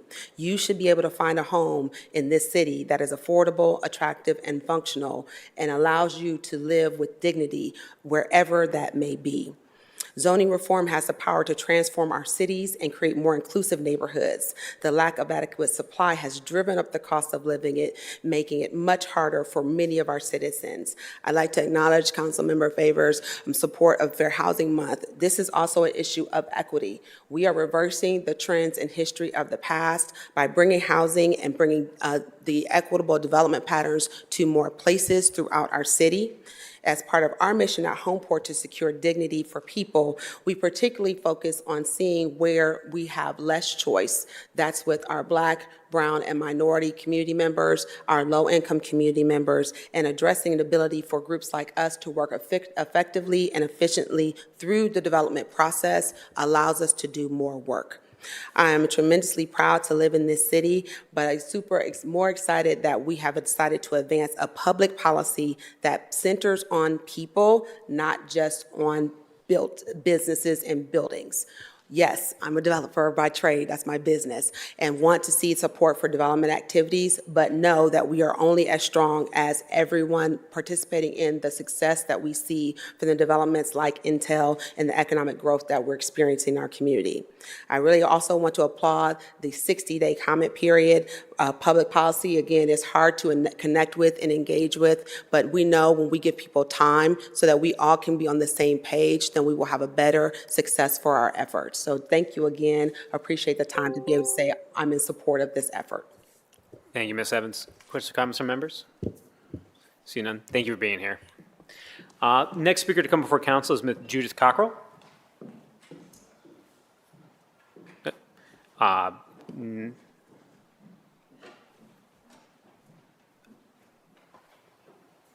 Welcome to council.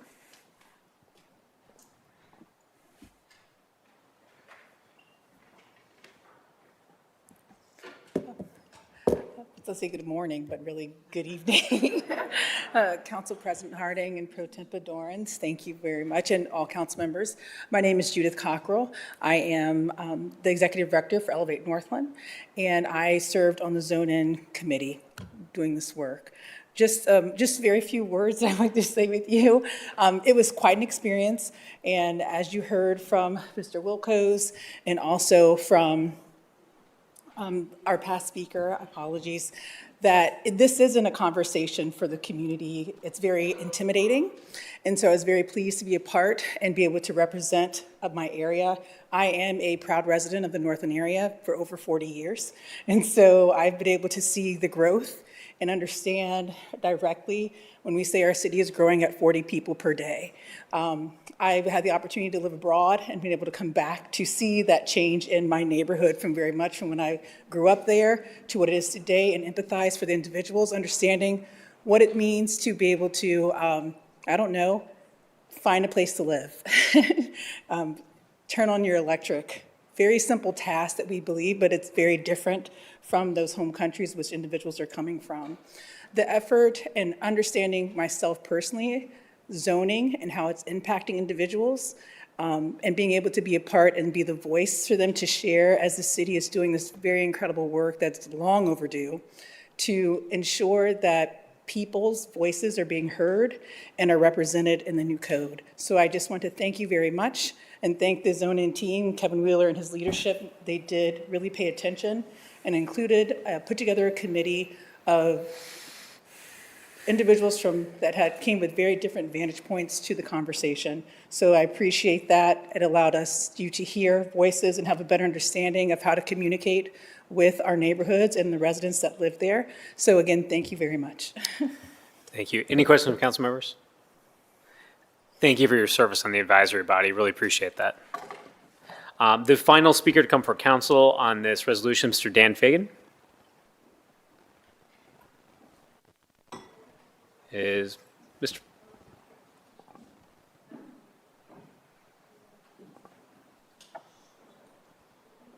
Dan Fagan.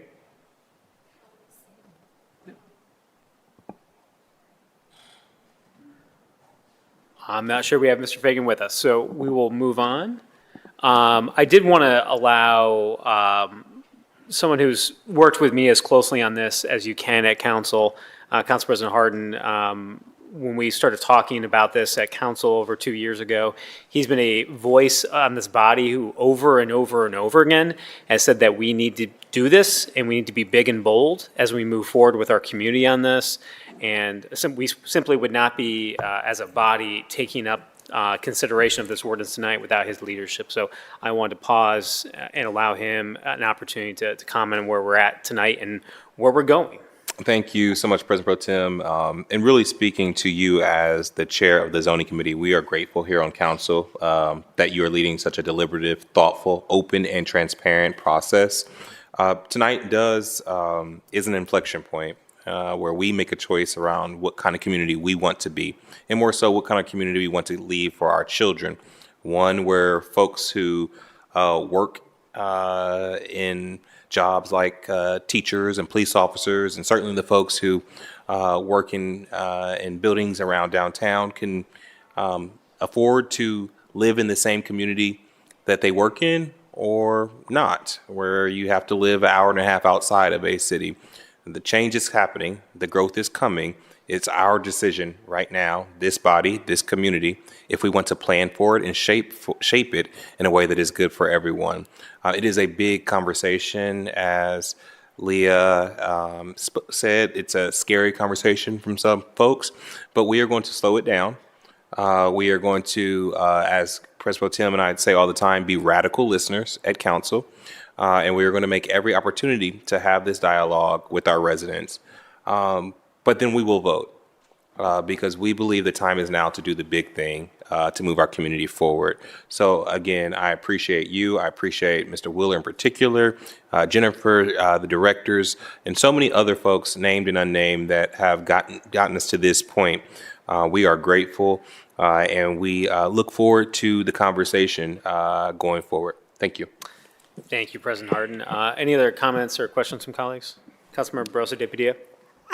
Thank you, President Pro Tem. I wanted to let Council President have the last word, but I did. No, it's okay. It's okay. I wanted to add one other thought to this.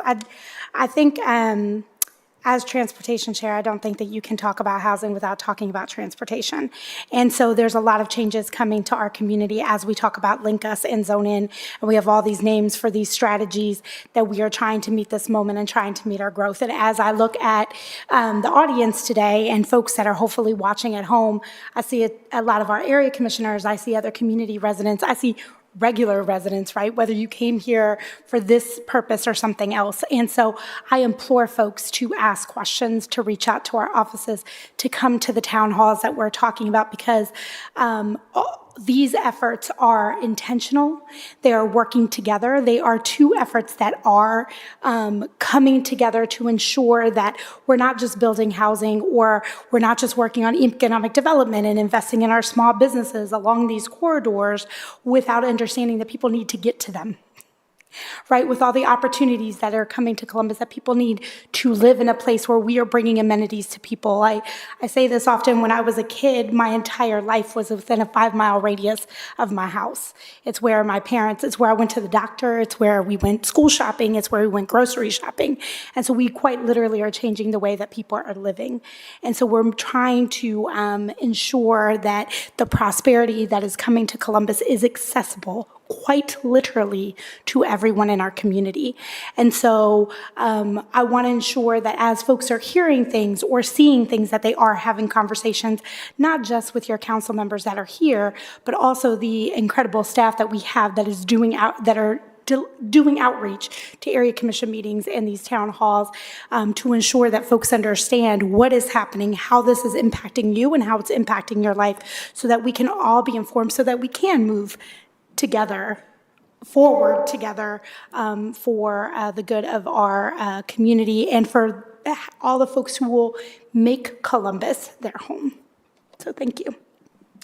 Thank you, Councilmember. So before I call it for a vote, again, to underscore where we're at, this resolution will start that 60-day public comment period.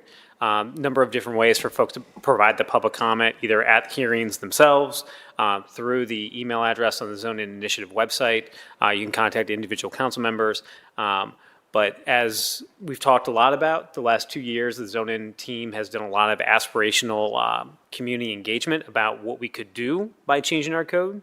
The code is now before us. The proposal is now here. Now is the opportunity for folks to, as I like to say, kick the tires and bring what they like, what they don't like, what they've got questions about to this body before we call for a vote. So with that, unless there's any other questions or comments from my colleague, I will move for adoption. Clerk, please call the roll. Bangston, Barosa de Padilla, de Alcauer, Dorans, favor, Weich, President Harden. Adopted. Thank you, Council President. With that, you want to go to recess? Is there a motion to recess? Second. Clerk, please call the roll. Bangston, Barosa de Padilla, de Alcauer, Dorans, favor, Weich, President Harden. In recess.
20 will now come to order. Clerk, please call the roll. I'm sorry. Bangston, Barosa de Padilla, de Alcala, Dorans, favor, White, President Harden. Can I get a motion to dispense with the reading of the journal? Clerk, please call the roll. Bangston, Barosa de Padilla, de Alcala, Dorans, favor, White, President Harden. Are there any additions or corrections to the journal? Hearing none, the journal is approved. We'll now go to the zoning committee. Councilmember Dorrance chairs that committee. All members serve on it. Councilmember, the floor is yours. Thank you, Council President. Before we begin tonight's zoning agenda, first a little bit of housekeeping. Will the clerk please read the numbers of the legislation in the zoning committee this evening that require waiver of second reading? 892, 777, 869, 870, 871, 881, 883, 900, 903, 907, 909, 915, and 917-2024. Thank you, Clerk. I first move to waive second reading on those items read aloud. Clerk, please call the roll. Bangston, Barosa de Padilla, de Alcala, Dorans, favor, White, President Harden. Waived. Thank you. Now, before we begin tonight's zoning agenda, allow me to briefly explain our current rules pertaining to speaking before council on rezonings and variances. We only hear a staff presentation for ordinance that have a disapproval from a recommending body, or if we have a public speaker assigned to speak against an ordinance. This evening, we have 3 public speaker slips. All speakers on council variances, including city staff, area commissioners, applicants, and members of the public, will be sworn in before they give testimony. On the advice of the city attorney's office, I will now swear in city staff. Please stand and raise your right hand and be sworn in. You swear or affirm the testimony you're about to give shall be the truth, nothing but the truth, that you shall answer under pains of penalty of perjury. If so, please say I do. Thank you. Please let the record reflect that Tim Dietrich from the Department of Building and Zoning Services and Dan Bleshman from the Department of Public Service have been sworn in. First, we have ordinance 0892-2024 to rezone 2976 Lazar Road, being 5.6 plus acres located on the east side of Lazar Road, 90 plus feet south of Trains Drive, from LM2 Limited Manufacturing District to LM2 Limited Manufacturing District. This property is currently zoned for limited manufacturing uses, and this requested rezoning will add specific less objectionable uses with minimal physical change to the site. The proposal has approvals from City Staff, Development Commission, and Southwest Area Commission. Do my colleagues have any questions or comments? Seeing none, I move for passage. Clerk, please call the roll. Bangston, Barosa de Padilla, de Alcala, Dorans, favor, White, President Harden. Passed. Thank you. Next, we move into council variances.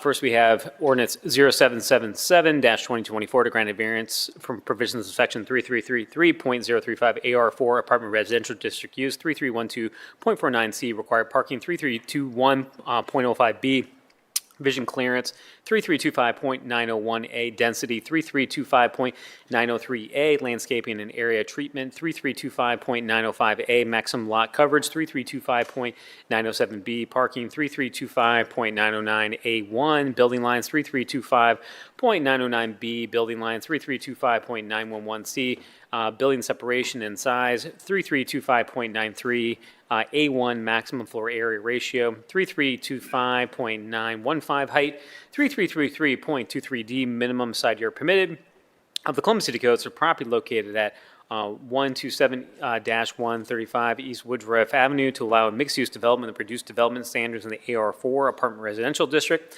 The site consists of 2 parcels, each developed with single-unit dwellings.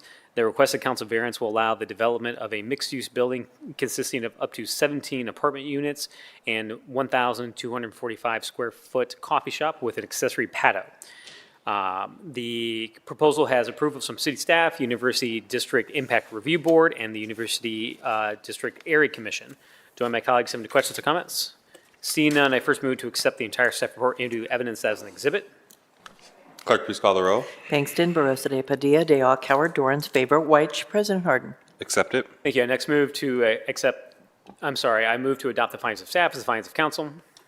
Clerk, please call the roll. Bangston, Barosa de Padilla, de Alcala, Dorans, favor, White, President Harden. Adopt it. Thank you. And finally, move for passage. Clerk, please call the roll. Bangston, Barosa de Padilla, de Alcala, Dorans, favor, White, President Harden. Passed. Thank you. Next, we have variance 0869-2024 to grant a variance provisions of section 3333 2.035 R3 Residential District, 3332.21F Building Lines, 3332.25 maximum side yard required, and 3332.26F minimum side yard required, and 3332.27 rear yard of the Columbus City Codes for property located at 333 Kendall Place to allow a 4-unit dwelling reduced development standards in the R3 Residential District. The site consists of one undeveloped parcel, and the requested council variance will allow the development of a fourth dwelling unit, which is prohibited under the current zoning code. The proposal has approval from city staff and the Near East Area Commission. We also have 2 public speakers signed up to speak against this ordinance, so at this time we'll have a staff presentation. Mr. Dietrich? Thank you, Chair Dorns, President Harden, members of council. The site consists of one undeveloped parcel in the R3 residential district. The requested council variance will allow the development of a 4-unit dwelling. A council variance is necessary because a 4-unit dwelling are prohibited in the R3 residential district. Additional variances to building lines, minimum and maximum side yards, and required rear yard are included in the request. The site is located within the planning area of the Near East Area Plan, which does not contain a specific land use recommendation for this location, but does include residential design guidelines. Staff supports the requested use and design standards as they are consistent with the surrounding housing types and densities of the neighborhood and will not add an incompatible use.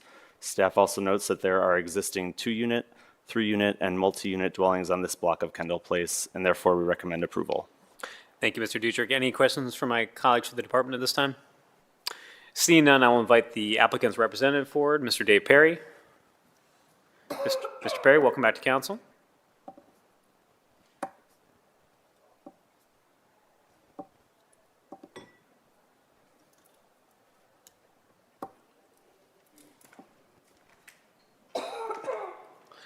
Mr. Perry, I'll swear you in real quick. Do you swear or affirm the testimony you're about to give shall be the truth, nothing but the truth, as you shall answer pains of penalty of perjury? If so, please say I do. I do. Floor is yours, sir.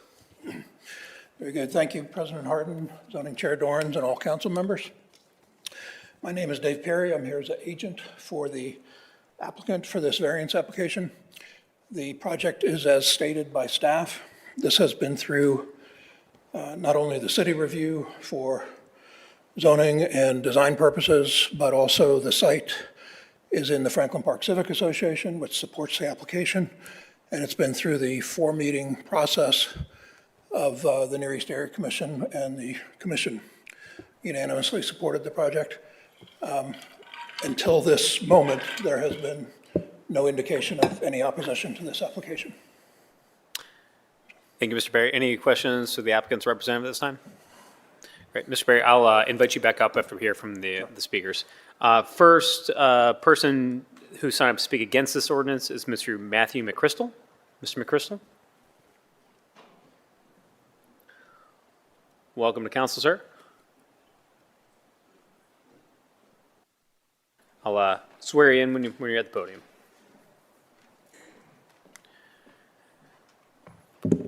Do you swear or affirm the testimony you're about to give shall be the truth, nothing but the truth, as you shall answer pains the penalty of perjury? If so, please say I do. I do. Floor is yours, sir. Thank you. Good evening, council members. Happy total solar eclipse day. My name is Matthew McChrystal. I live at and own 374 Kendall Place, as I've lived for the last 11 years. This house is across the street and a few houses down from the property in question. I don't know the builder. I've seen some of the other builds they've done in the neighborhood. They appear to be well-designed dwellings. I'm not against the build as a whole. I am against the variance, the type of design, and the size of the 4-unit for Kendall Place. Like I said, I lived here for the last 11 years. We've seen many changes throughout those 11 years. We as a neighborhood are a street with value. I voted in favor of variances in the past on our street in support of other neighbors and other projects with the goal of increasing the neighborhood and the community. My 5 primary concerns that I'm speaking against today, I believe the bill goes against the character on our street. While there are 3- and 4-unit apartment buildings, typically most of them are single-family homes over 100 years, the character and charm of Old Town East. I believe this will strain the already fragile sewer system, to which I'll speak about in a moment. It will reduce green space. There will absolutely be a parking constraint, and honestly, it's just too big for that lot. Plumbing and sewer is already strained on our street, as many of us have experienced. The street was not designed for these large multi-unit properties. With some of the other driveways from apartment buildings, mostly which were built in the 70s, as were built in that neighborhood, a lot of the water pours out into the streets, flooding certain areas, clogging drains, causing backups downstream. I suspect that the parking, as is shown on here, while it seems like it would alleviate some parking on the street, the reality is there will be street parking that is reduced because they have to build a driveway there, which I've heard is about 20 feet. And the reality is that each resident who lives there is probably not a single person with a single vehicle. Therefore, the parking will flow over into the street, which is already full quite frequently. The variance proposed will remove darn near all of the green space, despite saying there's a backyard. I wouldn't call it that at the 9 feet or so that it is. Our street is very rich with trees. It's very welcoming, a lot of green space, which again provides value not only financially to the homeowners on the street, but also to the value of the neighborhood as a whole. I think it's a good attempt to solve some of the housing issues. However, I think it is trying to cram something that does not belong on that size lot. Keep Kendall Place majestic, and please do not approve this. Thank you, Mr. McChrystal. Any of my colleagues have any questions at this time? Councilmember Weich? Not a question, just a comment. I appreciate you kind of making us aware of the flooding issues on that street. I'll be sure to kind of check with DPU to see what we're looking at for that area. I mean, regardless of what happens with the zoning and the variance, our streets should be flooding to the point where it's causing an issue for residents. So Awesome. Appreciate that. I appreciate you. Thanks. Any other questions from council members? Seeing none, thank you, sir. All right, thank you. Next speaker to come for council is Ms. Catherine Swank. Ms. Swank, welcome to council.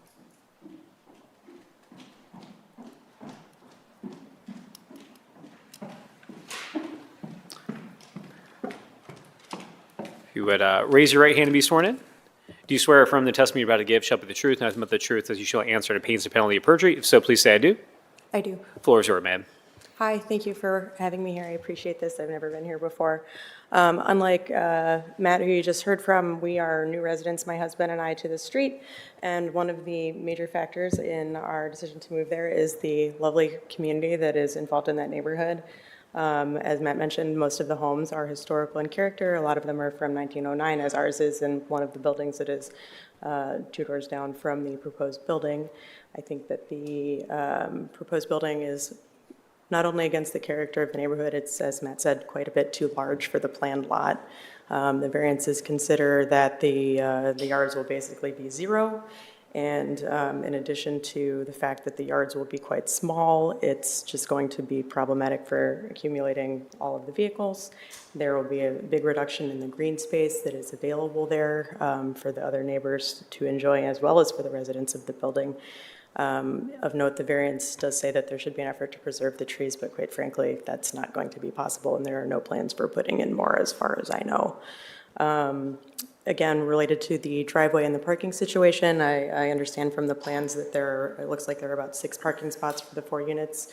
I do share concerns that not only will the driveway eliminate street parking, but also that 6 spaces is really just not adequate to maintain not only the residents of that building, but also any guests that they may have or any deliveries and that sort of Amazon vehicles that may be needing to access the building. I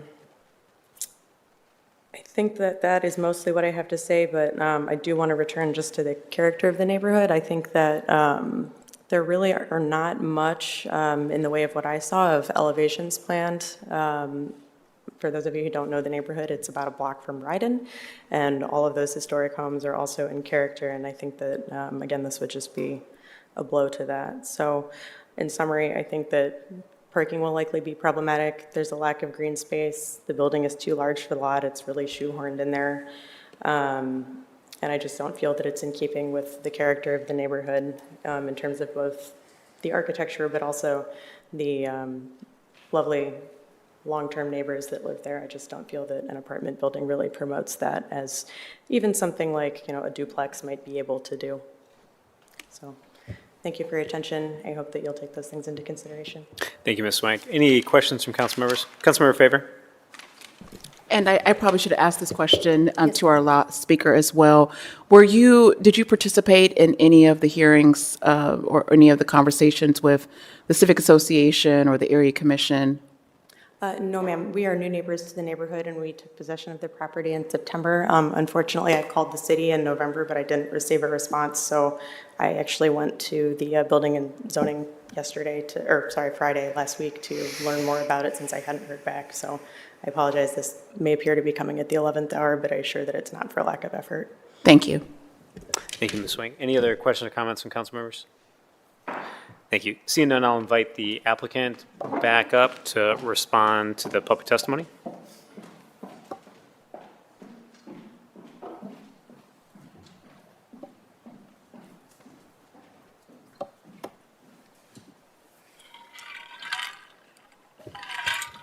Thank you. And would you like me to respond, or do Yeah, you if have you would. particular questions? So I think what we've heard here is questions concerning the removal of trees that are on the property, like the density of the building, parking plans here. I think those were sort of the specific concerns. I think there's a couple that one of our speakers addressed regarding sort of flooding and sewer issues, which I think are outside the applicant's control. Those are more city-related infrastructure issues, which are important, but not necessarily at play specifically with the zoning here. And again, Councilmember White, who chairs the Utilities Committee, I think is going to follow up on that, both with the department, and we'll make sure that the applicants have the opportunity to get in contact with him as well. So I don't think we need to address that as it relates to the variance questions that are before us. So if you wouldn't mind responding, I think specifically to those. Okay, certainly. Okay, again, this has been through a lengthy review process. The Near East Area Commission is a very, very thorough review of zoning applications with 4 meetings, and then plus contact with the applicable civic association, Franklin Park. The Near East Area Commission was the subject of a very, very large area zoning by the city in 1974 called the Model Cities rezoning, and it established large areas of R3, single-family zoning, oftentimes making other land uses non-conforming. There's a 4-unit building immediately abutting this parcel, and as is common in the Near East Area Commission area, there are singles and 3-family and 4-family routinely within the area. It is very much of a mixed-use environment. The driveway is 12 feet wide. That was a specification of traffic management. That is the residential driveway width. And the significance of that is that this parcel and others on the west side of Kendall do not have any alley access. There is no alley to the rear of this property. If there was an alley, the builder wouldn't elect to build a curb cut, but there is no other way to get onto this property than to provide a driveway. The driveway has been reviewed by traffic management and supported at 12 feet wide, plus a bit on the tapers. It has minimal impact on the street, and has also been through a lengthy technical review. On the flooding, again, I can't address that. The builder will have to comply with the city's stormwater manual in terms of detaining water. This parcel is vacant.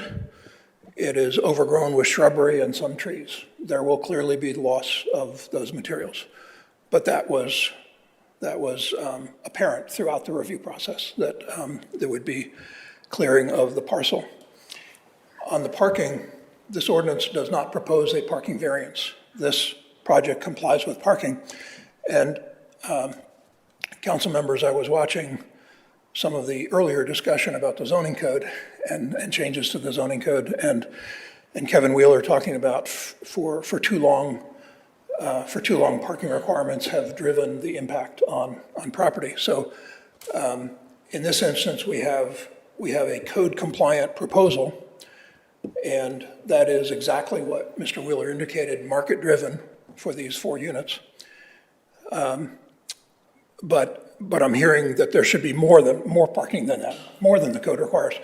So there's a disconnect between parking and green space and developing a lot in a reasonable manner consistent with uses in the area and providing housing.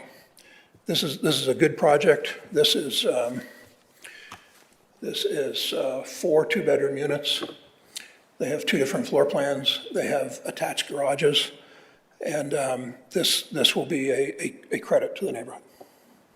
Thank you, Mr. Perry. Any questions from council members? Councilmember Bankston? Yeah, Mr. Perry, can you just speak to some of the concerns or if you can speak to what kind of design elements or materials are going to be used, given that it is a historic neighborhood, and particularly, I think, the side of the project that faces Kimball, if you can just speak to what if those have been discussed, what those materials would look like. Certainly. Councilmember Bankston and all council members, you're familiar with, I know you're familiar with the planning staff reviews architecture and building materials. And that was thoroughly reviewed by the planning staff. This is This is predominantly hardy plank, hardy board. This is not vinyl siding or anything that might be perceived as being objectionable. This is a hardy plank and other trim materials, but well received, again, by the planning staff, by Franklin Park Civic, and by NEAC. Any other questions from council members? Councilmember Favor? Just want to clarify that you did mean to say that that each unit has an attached garage? Correct. All of the parking on site is in attached garages. Okay, thank you. Any other council members? Thank you, Mr. Perry. Appreciate your presentation responses. So again, I think to underscore, I appreciate the folks that signed up to speak on this ordinance. I understand from a design element standpoint, folks can disagree or agree on whether or not any particular building is going to match or be physically attractive. Here in this case, we have both planning and staff approval, and certainly as well, the Near East Side Area Commission has a rigorous process that this has went through. This also, when we talk about from a parking standpoint, again, there's no variance on the table for that here. A couple of issues that I think deserve some follow-up from certainly the city on. But at this point, given the full approvals of the recommending bodies that this has went before, I feel it's proper to move forward, given the hardships that have been identified in the case file to date. So I first move to accept the entire staff report into evidence as an exhibit. Clerk, please call the roll. Bangston, Barosa de Padilla, de Alcauer, Dorans, Favor, White, President Harden. Accept it. Next, I move to adopt the findings of staff as the findings of council. Clerk, please call the roll. Bangston, Barosa de Padilla, de Alcauer, Dorans, Favor, White, President Harden. Adopt it. Thank you, and finally move for passage. Clerk, please call the roll. Bangston, Barosa de Padilla, de Alcauer, Dorans, Favor, White, President Harden. Pass. Thank you. Next, we have Ordinance 0870-2024 to grant a variance provisions of Section 3356.03 C4 permitted use of the Columbus City Code for property located at 1914 Parsons Avenue to allow a woodworking and furniture manufacturing facility in the C4. The site consists of 3 parcels developed with a woodworking and furniture manufacturing facility, which currently has a zoning violation due to the establishment of this without a certificate of zoning clearance. A council variance is required because the current zoning district does not permit manufactured uses, while the requested proposes to legitimize the use and resolve the violation. The proposal has approval from city staff and the Columbus Southside Area Commission. Do any of my colleagues have any questions or comments? Seeing none, I first move to accept the entire staff report into evidence as an exhibit. Bangston, Barosa de Padilla, de Alcauer, Dorans, Favor, White, President Harden. Next, I move to adopt the findings of staff as the findings of council. Bangston, Barosa de Padilla, de Alcauer, Dorans, Favor, White, President Harden. And finally, move for passage. Bangston, Barosa de Padilla, de Alcauer, Dorans, Favor, White, President Harden. Thank you. Next, we have ordinance 0871-2024 to grant the variance provisions of section 3351.03 C1 permitted use of the Columbus City Code for property located at 2086 Cleveland Avenue to conform an existing single-unit dwelling in the C1 commercial district. The site consists of 1 parcel developed with a single-unit dwelling in the C1 commercial district, which has previously been used only for commercial purposes. A council variance is necessary because although the C1 district allows dwelling above a certain commercial uses, it does not allow a single-unit dwelling, and financing options are precluded for a proposed rehabilitation of a dwelling, and this ordinance will conform the existing dwelling. The proposal has approvals from city staff and the South Linden Area Commission. Do my colleagues have any questions or comments? Seeing none, I first move to accept the entire staff report into evidence as an exhibit.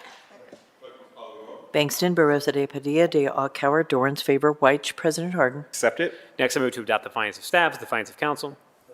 Clerk, please call the roll. Bangston, Barosa de Padilla, de Alcauer, Dorans, Favor, White, President Harden. Adopt it.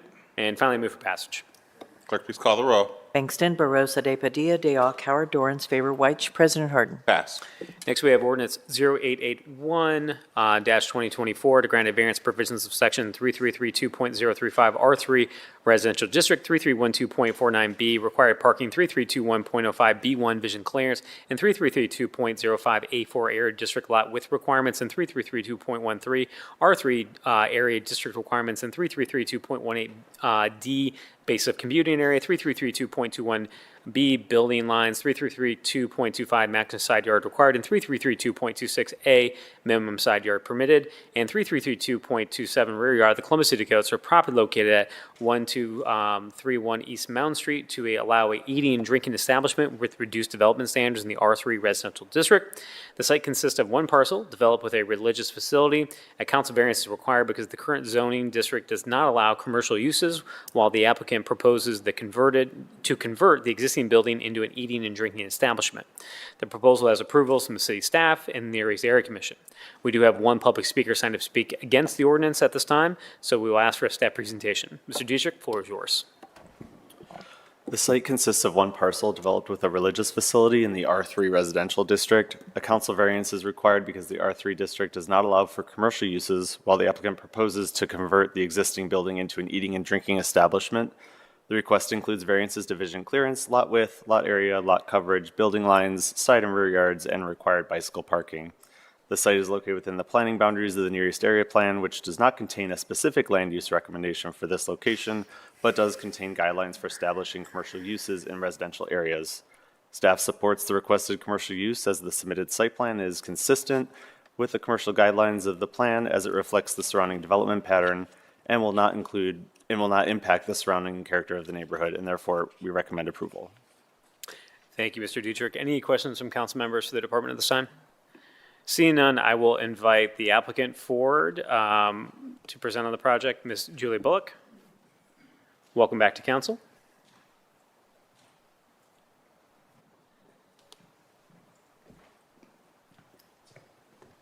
If you raise your right hand to be sworn in.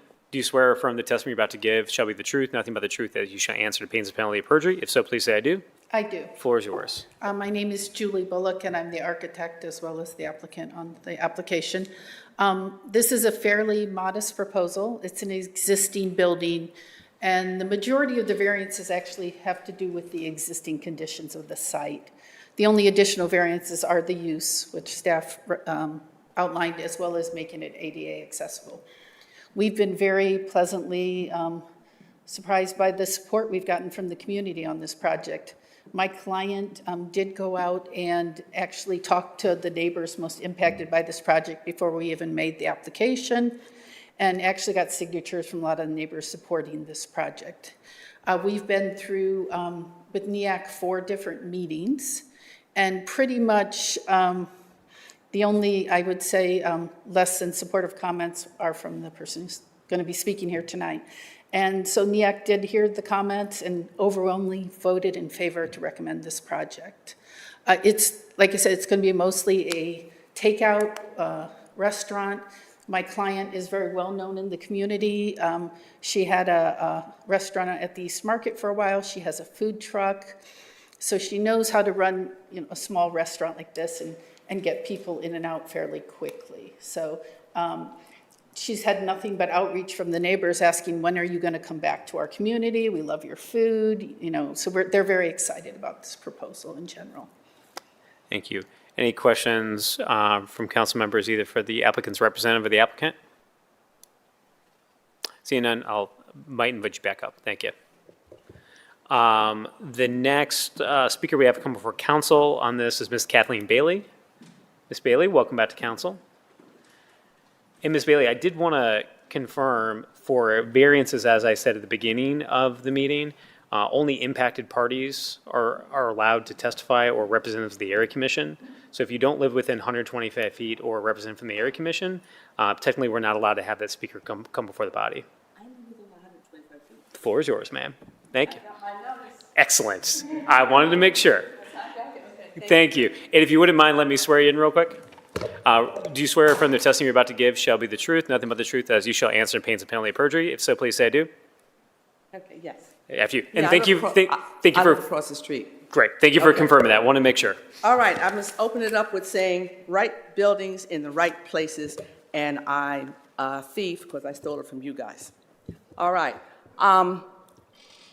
I'm just here about the location, and I'm really shocked that your zoning committee accepted this, said there's no impact. It's a small building, was built in 1920. It takes up the entire lot. It is in the neighborhood.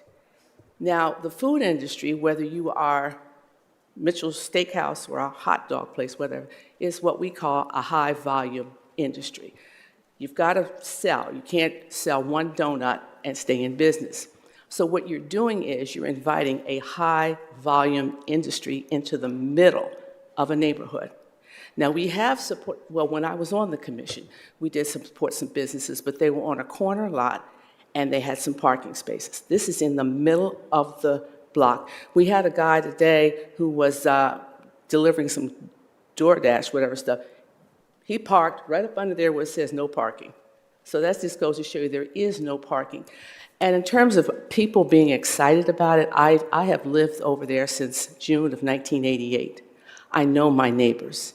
If you say restaurant, donut shop, pastry shop, they'll vote yes. But they do not look at the logistics. And I do not think this, I'm being honest, I don't think the Near East Area Commission asked logistical questions. They were excited. Neighborhoods should have a store. Neighborhoods should have, I think it's good. I think it's a good idea. I've had plenty of ideas in my life that when I actually tried to execute them, they didn't work. And I didn't hear anybody, I tried, and I told them, I said, it's the location. They're lovely people. They have a lovely restaurant at 3696 East Main Street. I've been over there and bought food, but it stays, they've already got their kitchen in there. They have nice parking, and she had a really nice line of people coming in. We cannot take that in that neighborhood. There's no place for it to go. And how they can say it doesn't impact anything, I don't understand that. It was a little church, but it was a storefront church. Ms. Sims still had it. She was still running it when I moved over there, and they'd have maybe 10, 15 people tops. And there was really no parking because they all lived in the neighborhood. Most of them were her family. So I don't understand this cavalier, oh, let's just put a little restaurant within the neighborhood. Now, we had another thing, an example of that when I was on the commission.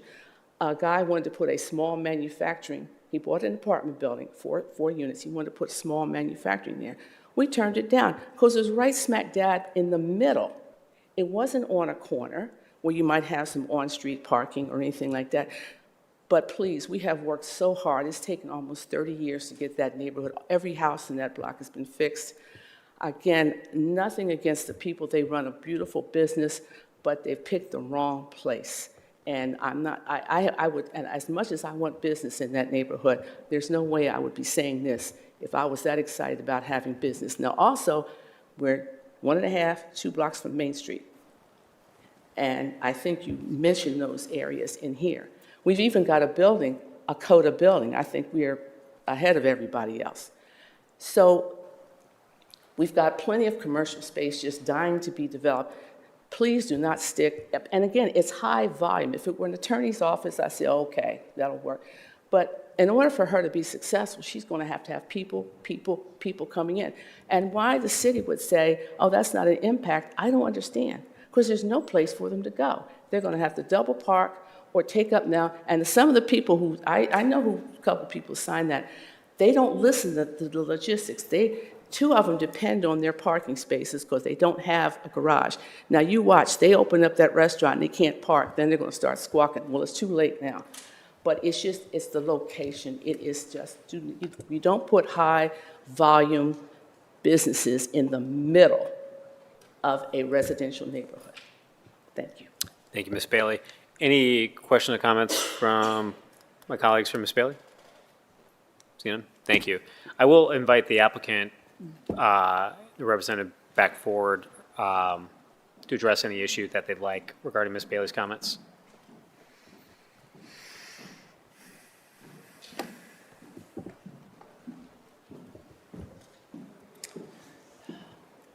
As I stated previously, Ms. Bailey did represent her comments to the commission several times, and they evaluated them and overwhelmingly supported us.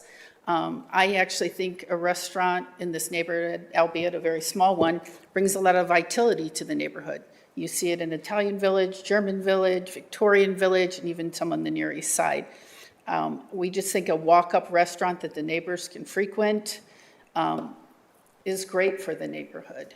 And again, the neighbors overwhelmingly supported it. This is considered a less impactful use than the present use, which is the church.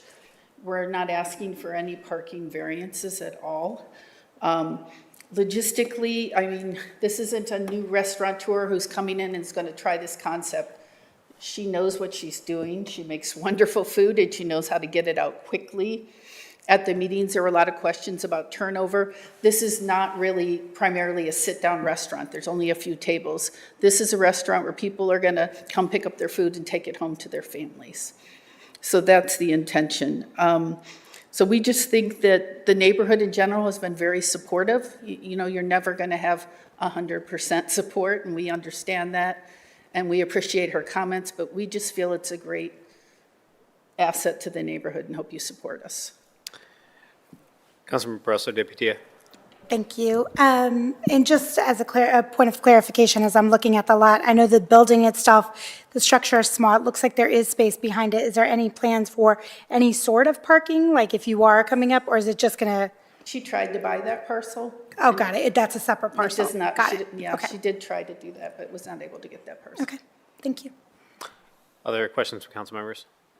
I had one. So when we talk about just a few tables in the restaurant, sort of primarily, so I think you have Ms. Bailey's comments about high volume or turnover, sort of indicating that that's a disruption, right? So I guess from a capacity standpoint, I guess I'm just trying to understand how that sort of fits in there. So when you talk about primarily carry out, couple of tables here, like what does that sort of? And I know you can't predict a business that's not open yet, but I'm trying to like think through like what does that sort of volume sort of look like on a busy Friday night dinner?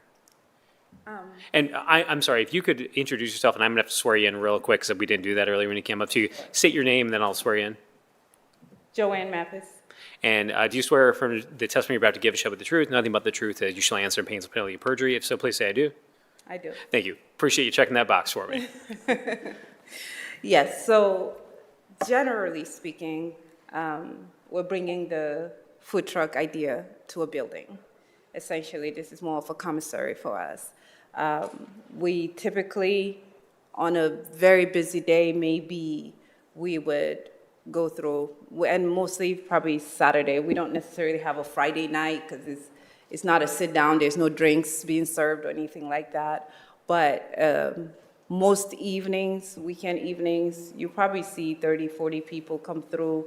At the most, maybe 50, but nothing beyond that. And again, each person is probably there 5-10 minutes. We don't have people standing around waiting. And so when that 50 number comes through, it's not like 50 people are waiting trying to get served. You probably at the most would have 3 people or 5 people on a worst day waiting to pick up. Thank you. Any other questions, council members, for the applicant at this time? Thank you both. Appreciate it. I appreciate Ms. Bailey's comments tonight, and she's certainly has been a longtime voice on the Near East Side with projects moving through that area commission. At this point, I think her comments, while may or may not be valid, it's a question that I can't answer here before us tonight, and I think all the recommending bodies that have reviewed this project, in particular at the city, have recommended it, which is why I'm comfortable with it moving forward at this time. So before I call for a vote, are there any questions or comments from council members? Seeing none, I first move to accept the entire staff report into evidence as an exhibit. Bangston, Barosa de Padilla, Dayall, Coward, Dorans, Favor, White, President Harden. Next, I move to adopt the findings of staff as the findings of council. Bangston, Barosa de Padilla, Dayall, Coward, Dorans, Favor, White, President Harden.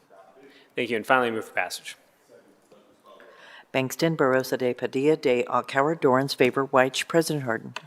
Thank you. Next, I have ordinance 0883-2024 to grant a variance provisions of section 3332.039 R4 residential district 3332.0A5 A4 district area lot width requirements 3332.15 R4 area district requirements 3332.9 fronting 3332.25B maximum side yard required and 3332.26 C3 minimum side yard permitted and 3332.27 rear yard of the Columbus City Goats for property located at 1060 Summit Street to allow a 2-unit dwelling on one lot with reduced development standards of the R4 residential district. The site consists of a single unit dwelling while the applicant proposes to build a carriage house above an existing detached garage. A council variance is required because the current zoning district does not permit 2 single unit dwellings on one lot. The proposal has approvals from city staff and the Italian Village Commission. Do my colleagues have any questions or comments? Seeing none, I first move to accept the entire staff report into evidence as an exhibit. Clerk, please call the row. Bangston, Barosa de Padilla, de Coward, Dorrance, favor, White, President Harden. Accept it. Thank you. Next, I move to adopt the findings of staff, the findings of council. Clerk, please call the row. Bangston, Barosa de Padilla, de Coward, Dorrance, favor, White, President Harden. Adopt it. Thank you. And finally, move for passage. Clerk, please call the row. Bangston, Barosa de Padilla, de Coward, Dorrance, favor, White, President Harden. Passed. Thank you. Next, we have ordinance 0900-2024 to grant variance provisions of section 3356.03 C4 permitted uses, the Columbus City Codes for property located at 3390 Olentangy River Road to allow first floor residential use in the C4 commercial district. Site consists of one parcel developed with a portion of a department store and its associated parking lot. The requested council variance will allow for the construction of a 127-unit mixed-use building with ground floor residential units. A council variance is required because the current zoning district does not allow ground floor residential uses. The proposal has approval from city staff, and there is no area commission or civic association in this area. Staff also notes the property is included in the initial phase of the zoning coding update initiative, which envisions higher density residential development along this corridor. Do my colleagues have any questions or comments? Seeing none, I first move to accept the entire staff report into evidence as an exhibit. Clerk, please call the row. Bangston, Barosa de Padilla, de Coward, Dorrance, favor, White, President Harden. Clerk, please accept it. Next, I move to adopt the findings of staff, the findings of council. Clerk, please call the row. Bangston, Barosa de Padilla, de Coward, Dorrance, favor, White, President Harden. Adopt it. And finally, move for passage. Clerk, please call the row. Bangston, Barosa de Padilla, de Coward, Dorrance, favor, White, President Harden. Passed. Thank you. Next, we have ordinance 0903-2024 to grant a variance provisions of section 3332.03 R1 residential district use of the Columbus City Codes for property located at 1265 Idlewild Drive to allow two-unit dwelling in the R1 residential district. The site is currently consists of one undeveloped parcel. A lot split has been proposed that will result in a council variance being required for a two-unit dwelling on each lot. The requested council variance will allow construction of a two-unit dwelling on each lot. A variance is required, but the current zoning district only allows single-unit dwellings as a primary residential land use. The proposal has approvals from city staff and the Far East Area Commission. Do my colleagues have any questions or comments? Seeing none, I first move to accept the entire staff report into evidence as an exhibit. Clerk, please call the row. Bangston, Barosa de Padilla, de Coward, Dorrance, favor, White, President Harden. Accept it. Next, I move to adopt the findings of staff as the findings of council. Clerk, please call the row. Bangston, Barosa de Padilla, de Coward, Dorrance, favor, White, President Harden. Adopt it. And finally, I move for passage. Clerk, please call the row. Bangston, Barosa de Padilla, de Coward, Dorrance, favor, White, President Harden. Passed. Thank you. Next, we have ordinance 0907-2024 to grant a variance provisions of section 3332.027 R Rural Districts 331221D1 Landscaping and Screening 3332.05A2 Area District Lot with requirements of the Columbus City Codes for the property located at 4295 Cleveland Avenue to allow a daycare center to reduce development standards in the R Rural District and repeal ordinance number 1999-96 passed September 16th, 1996. The site consists with a former beauty salon and requested council variance to allow for the existing building to be repurposed as a daycare center. A council variance is required because the current zoning district only allows daycare centers when accessory to a school or religious facility use. This proposal has approval from city staff and the Northland Community Council. Do any colleagues have questions or comments? Seeing none, I move to accept the entire staff report into evidence as exhibit. Clerk, please call the row. Bangston, Barosa de Padilla, de Coward, Dorrance, favor, White, President Harden. Accept it. Thank you. Next, move to adopt the findings of staff as the findings of council. Clerk, please call the row. Bangston, Barosa de Padilla, de Coward, Dorrance, favor, White, President Harden. Adopt it. Thank you. And finally, move for passage. Clerk, please call the row. Bangston, Barosa de Padilla, de Coward, Dorrance, favor, White, President Harden. Pass. Thank you. Next, we have ordinance 0909-2024 to grant a variance provisions of section 3332.38H private garages, 3332.27 rear yard, and 3332.38G private garage of the Columbus City Codes for property located at 1633 North Star Avenue to allow habitable space above a detached garage with reduced development standards in the R4 residential district. Site consists of a two-unit dwelling. The requested council variance will allow the construction of a detached garage with a habitable space above. A council variance is required because the habitable space above a garage is only allowed when connected directly to the habitable space within a dwelling. The proposal has approvals from city staff and the 5th by Northwest Area Commission. Do my colleagues have questions or comments? Seeing none, I move to accept the entire staff report into evidence as an exhibit. Clerk, please call the row. Bangston, Barosa de Padilla, de Coward, Dorans, favor, White, President Harden. Accept it. Thank you. I next move to adopt the findings of staff as the findings of council. Clerk, please call the row. Bangston, Barosa de Padilla, de Coward, Dorans, favor, White, President Harden. Adopt it. Thank you. And finally, move for passage. Clerk, please call the row. Bangston, Barosa de Padilla, de Coward, Dorans, favor, White, President Harden. Passed. Thank you. Next, we have ordinance 0915-2024 to grant variance provisions of section 3356.03C4 permitted uses, 3356.05C district development limitation, 3312.13 driveway, 3312.21D1 landscaping and screening, and 3356.11A3 C4 district setback lines of the Columbus City Codes for property located at 325 East Livingston Avenue to allow a single-unit dwelling to reduce development standards in the C4 commercial district. The site consists of a one parcel developed with 2 single-unit dwellings which have historically been used as offices.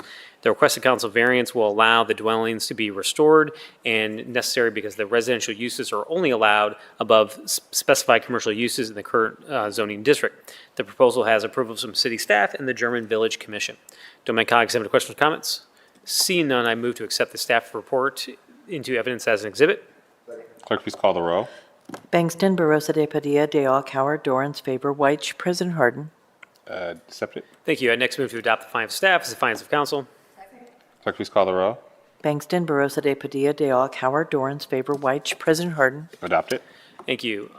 And finally, move for passage. Clerk, please call the row.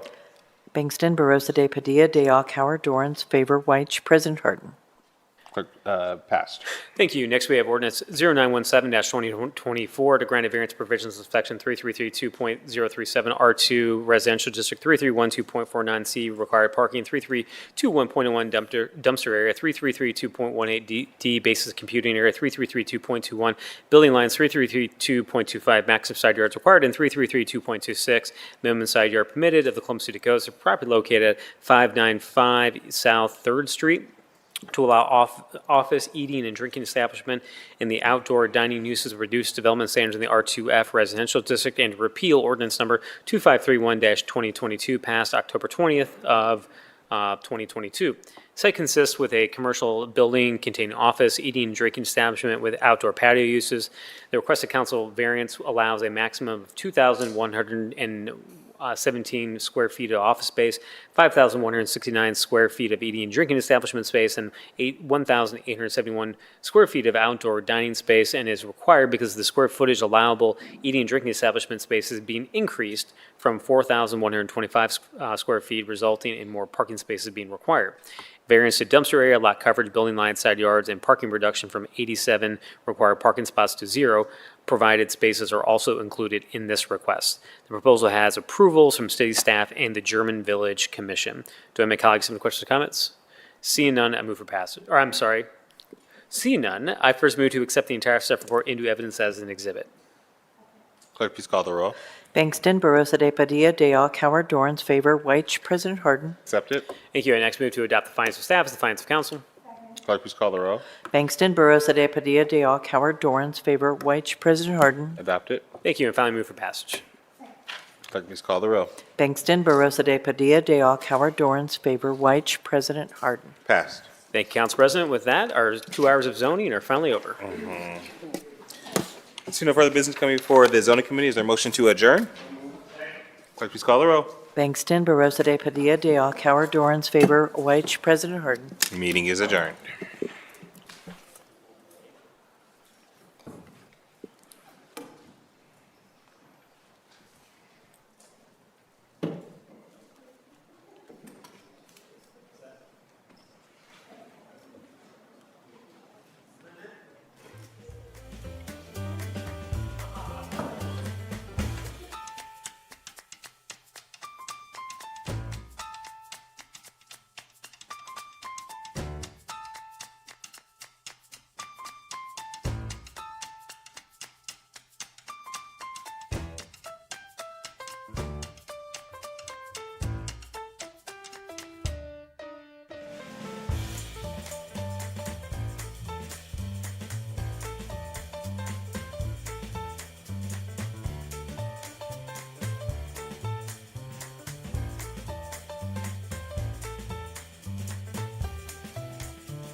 Clerk, please call the roll.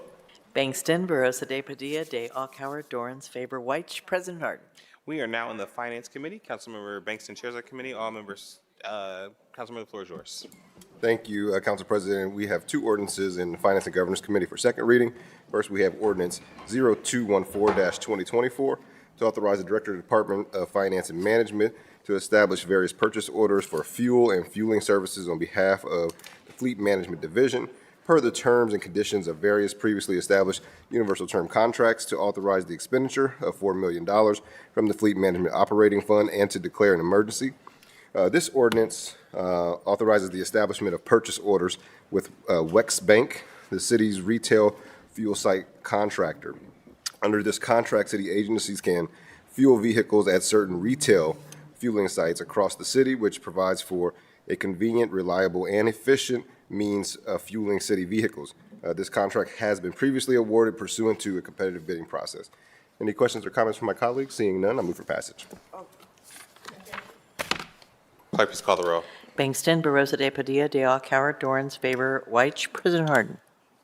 Passed. The next ordinance is 0218-2024 to authorize the Director of the Department of Finance and Management to establish various purchase orders for fuel on behalf of the Fleet Management Division per the terms and conditions of a previously established universal term contract, to authorize expenditure of $4 million from the Fleet Management Operating Fund and to declare an emergency. This ordinance authorizes the establishment of purchase orders with Benchmark Biodiesel and Sunoco LLC for the city's on-site fueling needs. These contractors supply bulk diesel, biodiesel, and unleaded fuel to the city for usage in city-owned fuel sites. Under this contract, city agencies can fuel vehicles at certain city-owned and operated fuel sites located across the city. City fueling sites provide convenience and 24 service access to ensure uninterrupted services for all city agencies. Any questions or comments from my colleagues? Seeing none, I move for passage. Clerk, please call the roll. Bangston, Barosa de Padilla, de Alcauer, Dorans, favor, White, President Harden. Passed. Thank you, council members. That's all I have in my committee this evening. Thank you, Mr. Chair. The next committee to come before council is the Public Service and Transportation Committee. That committee is chaired by Councilmember Rosa de Padilla. Councilmember, the floor is yours.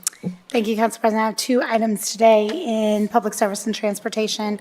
Ordinance 0788-2024 to appropriate funds within the OPWC Grants and Loans Fund to amend the 2023 capital improvement budget to authorize the transfer of funds within the Streets and Highways Bond Fund, to authorize the interim director of public service to enter into contract with Complete General Construction Company for the Signals Summit Street Phase 2 project, and to authorize the expenditure of $31,076.67 from the OPWC Grants and Loans Fund, the Street Construction Maintenance and Repair Fund, and the Streets and Highways Bond Fund for the project, and to repay any unused grant funds at the end of the grant period, and to declare an emergency. The Signal Summit Street Phase 2 project consists of the design of a replacement and upgrade to current standards of the existing traffic signals along Summit Street from Chittenden Avenue to Hudson Street. This includes the intersections of Summit Street with Chittenden, East 12th Street, East 15th Street, East Lane Avenue,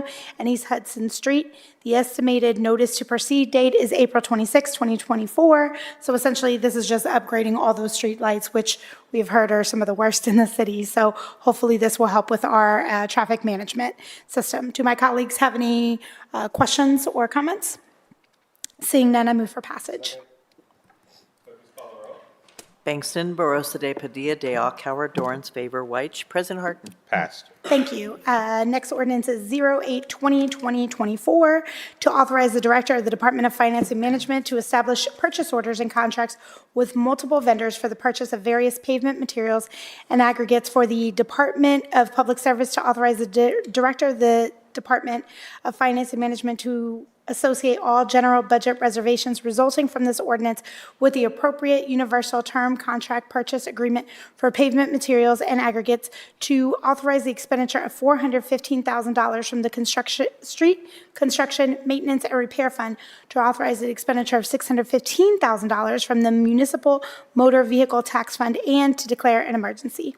The Department of Public Service, Division of Infrastructure Management, utilizes pavement materials and aggregates, or MAT, commodities to maintain and repair roadways and rehabilitate alleys throughout the city. Universal term contracts have been or will be completed for these commodities, and one-time bids and ODOT contracts can also be utilized for the purchase of these commodities as necessary.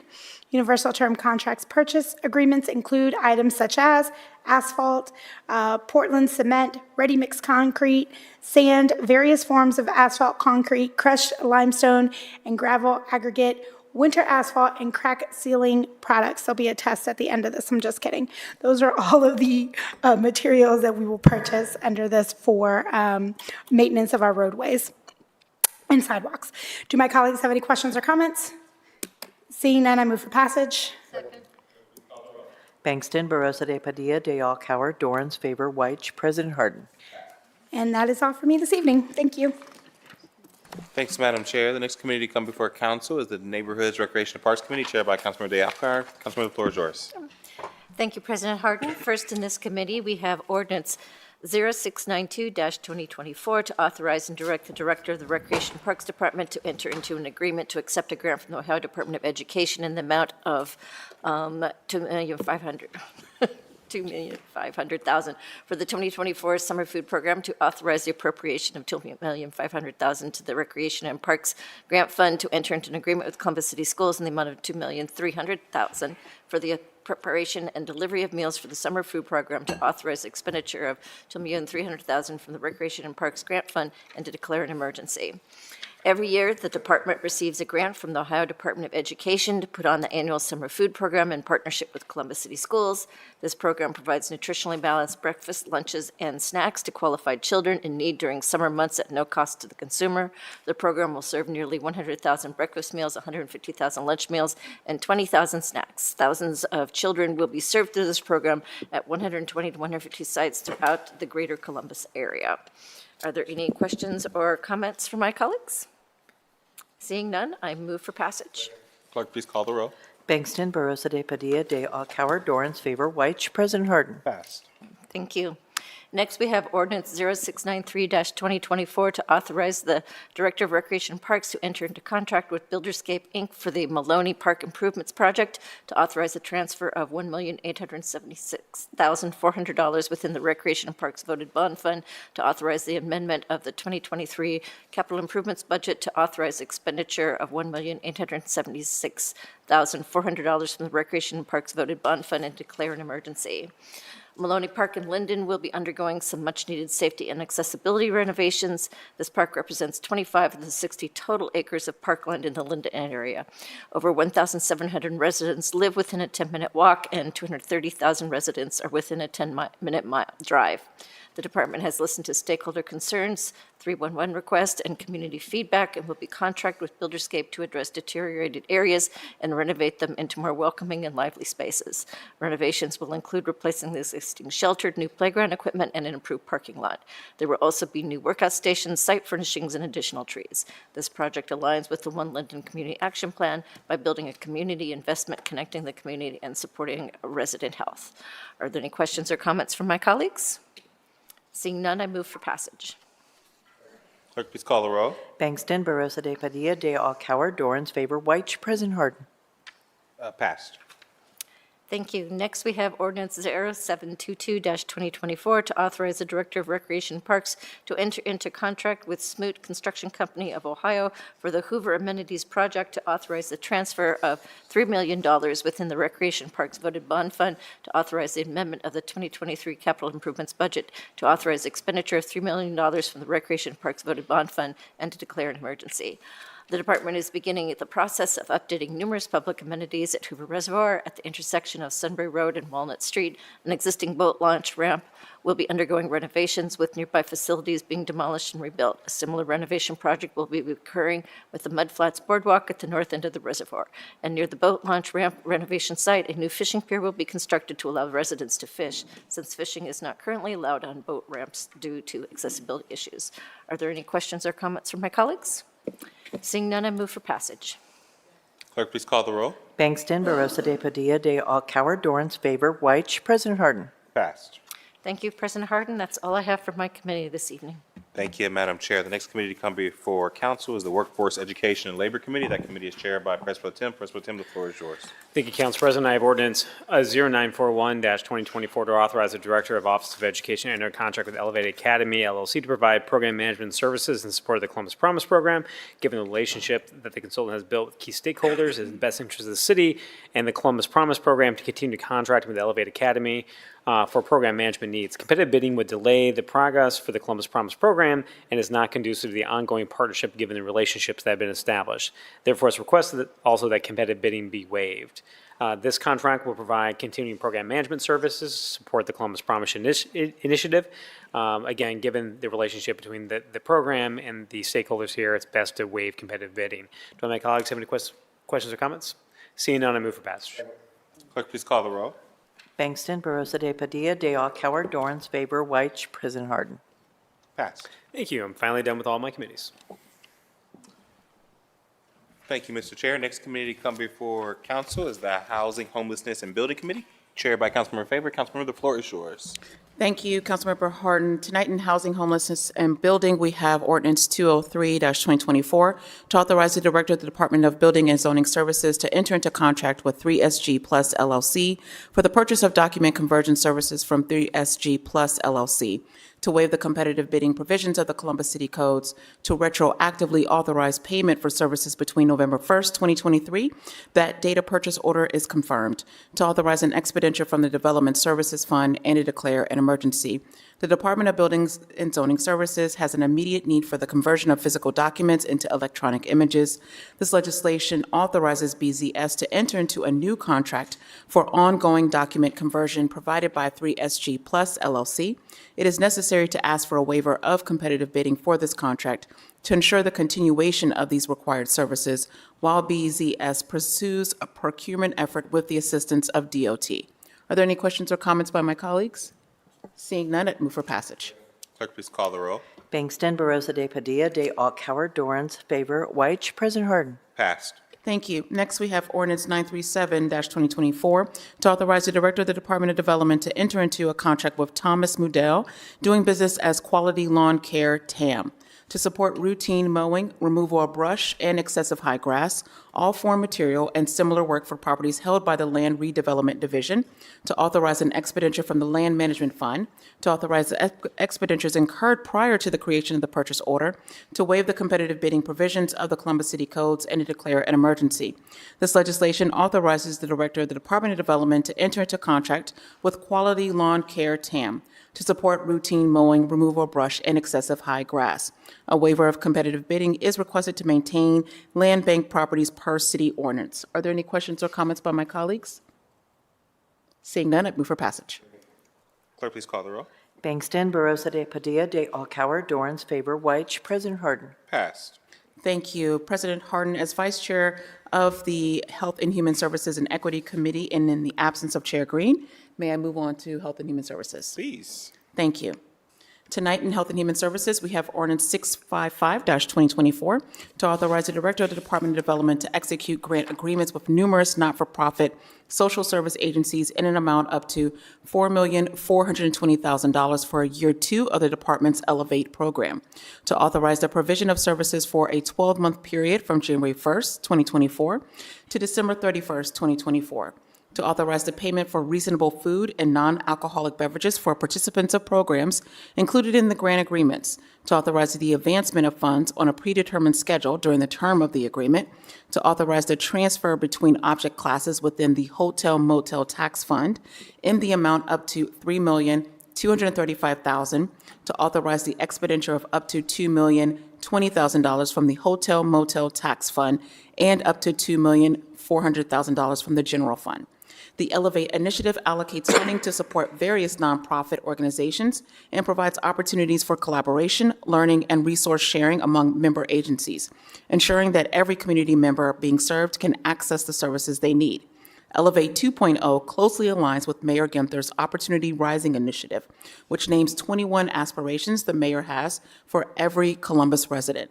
This funding increases the organizational capacity of human service agencies and builds upon Elevate, with the addition of 6 focus areas that are aligned with Opportunity Rising.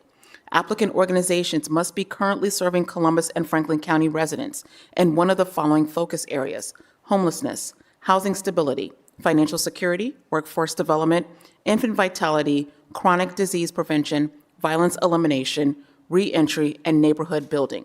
Elevate 2.0 funding is not intended for new programs or initiatives. Rather, the City of Columbus wishes to support and strengthen nonprofit organizations' ability to fulfill their mission instead of supporting specific programs or projects. Are there any questions or comments by my colleagues? At this time, I'd like to move to amend as submitted to the clerk.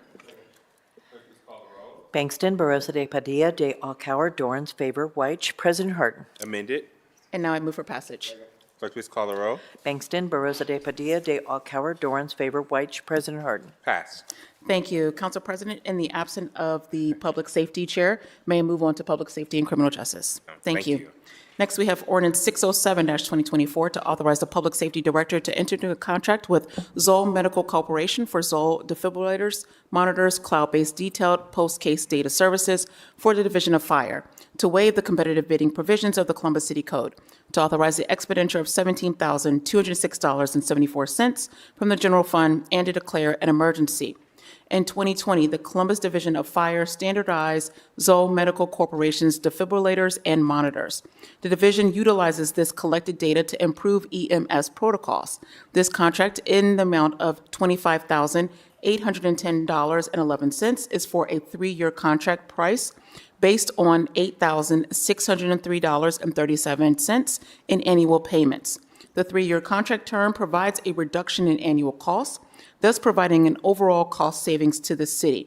A payment of $8,630.37 was made for this service in 2023. Are there any questions or comments by my colleagues? Seeing none, I'd move for passage. Bangston, Barosa de Padilla, de Alcauer, Dorans, favor, White, President Harden. Passed. Thank you. Next, we have Ordinance 654-2024 to authorize and direct the Public Safety Director to enter into contract with Leads Online LLC for access to the company's automated scrap materials and used goods transaction information management system, to waive the competitive bidding requirements of Columbus City Code, to authorize the expenditure of $102,996 from the general fund, and to declare an emergency. This ordinance authorizes the Public Safety Director to enter into contract with Leads Online LLC for continued access to the company's automated scrap materials and used goods transaction information management system. Residential and commercial burglaries, theft of motor vehicles, motor vehicle parts, and various types of metal materials that have value as scrap metal are a significant problem for law enforcement agencies, contractors and builders, utility providers, business owners, homeowners, and the residents of Columbus. This system allows for an online electronic reporting system for all pawn shop, secondhand, and scrap metal dealers in Columbus and nationwide access to pawn, secondhand transaction information, reports, and searches. The company maintains records from all participants operating as licensed scrap metal facilities located in the continental United States and makes the information available to the Columbus Division of Police for investigative searches of stolen goods, especially scrap metal. Are there any questions or comments by my colleagues? Seeing none, I'd move for passage. Clerk, please call the row. Bangston, Barosa de Padilla, de Alcauer, Dorans, favor, White, President Harden. Passed. Thank you. Next, we have Ordinance 669-2024 to authorize the Director of the Public Safety to enter into contract with LexisNexis Risk Solutions FL Incorporated to waive competitive bidding requirements of City Code, to retroactively authorize payment for services between March 1st, 2024, and the date purchase order is confirmed, to authorize the expenditure of $159,000 from the Law Enforcement Contraband Seizure Fund, and to declare an emergency. This legislation will allow the department to continue instant computer access to the investigative database, allowing the most efficient investigative researches, record searches for administrative, investigative, and enforcement personnel users. In order to avoid a lapse in access to the database, LexisNexis Risk Solutions has continued to provide access until this legislation could be submitted. The term of the new contract is approximately 10 to 11 months, as it will begin on the date a purchase order is confirmed and be enforced through February 28, 2025. This legislation also retroactively authorizes payment for services rendered between March 1st, 2024, and the date a purchase order is confirmed. Are there any questions or comments by my colleagues? Seeing none, I'd move for passage. Clerk, please call the roll. Bangston, Barosa de Padilla, de Alcala, Dorans, favor, White. President Harden. Pass. Thank you. Next, we have ordinance 801-2024 to authorize the Director of the Department of Finance and Management to issue purchase orders to Advanced Ecosystems Incorporated and All American Fire Equipment Incorporated for the purchase of fire suppression foam and encapsulating agents for use in emergency firefighting operations, to waive the competitive bidding provisions of the Columbus City Code, to authorize the expenditure of $159,501 from the general fund, and to declare an emergency. The Division of Fire has the immediate need to purchase Class B AR AFFF fire suppression foam and encapsulating agent to replace the existing inventory of fire suppression foam. The division's current stock of existing fire suppression foam has been determined to contain contaminants that cause a variety of adverse health effects due to the presence of a substance I'm not going to try to pronounce. The Departments of Public Utilities and Public Safety have been advised to stop the use of the fire suppression foam. Are there any questions or comments by my colleagues? Seeing none, I move for passage. Clerk, please call the roll. Bangston, Barosa de Padilla, de Alcala, Dorans, favor, White. President Harden. Thank you. Thank you. And last but certainly not least, we have ordinance 851-2024 to authorize and direct the Department of Public Safety to enter into contract with Alina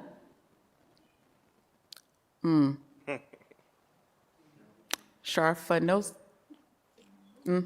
doing business as Village Venture LLC, for grant management services for the REACT program, to waive the competitive bidding provisions of the Columbus City Codes, to authorize an expenditure of $90,696 from the General Government Grant Fund, and to declare an emergency.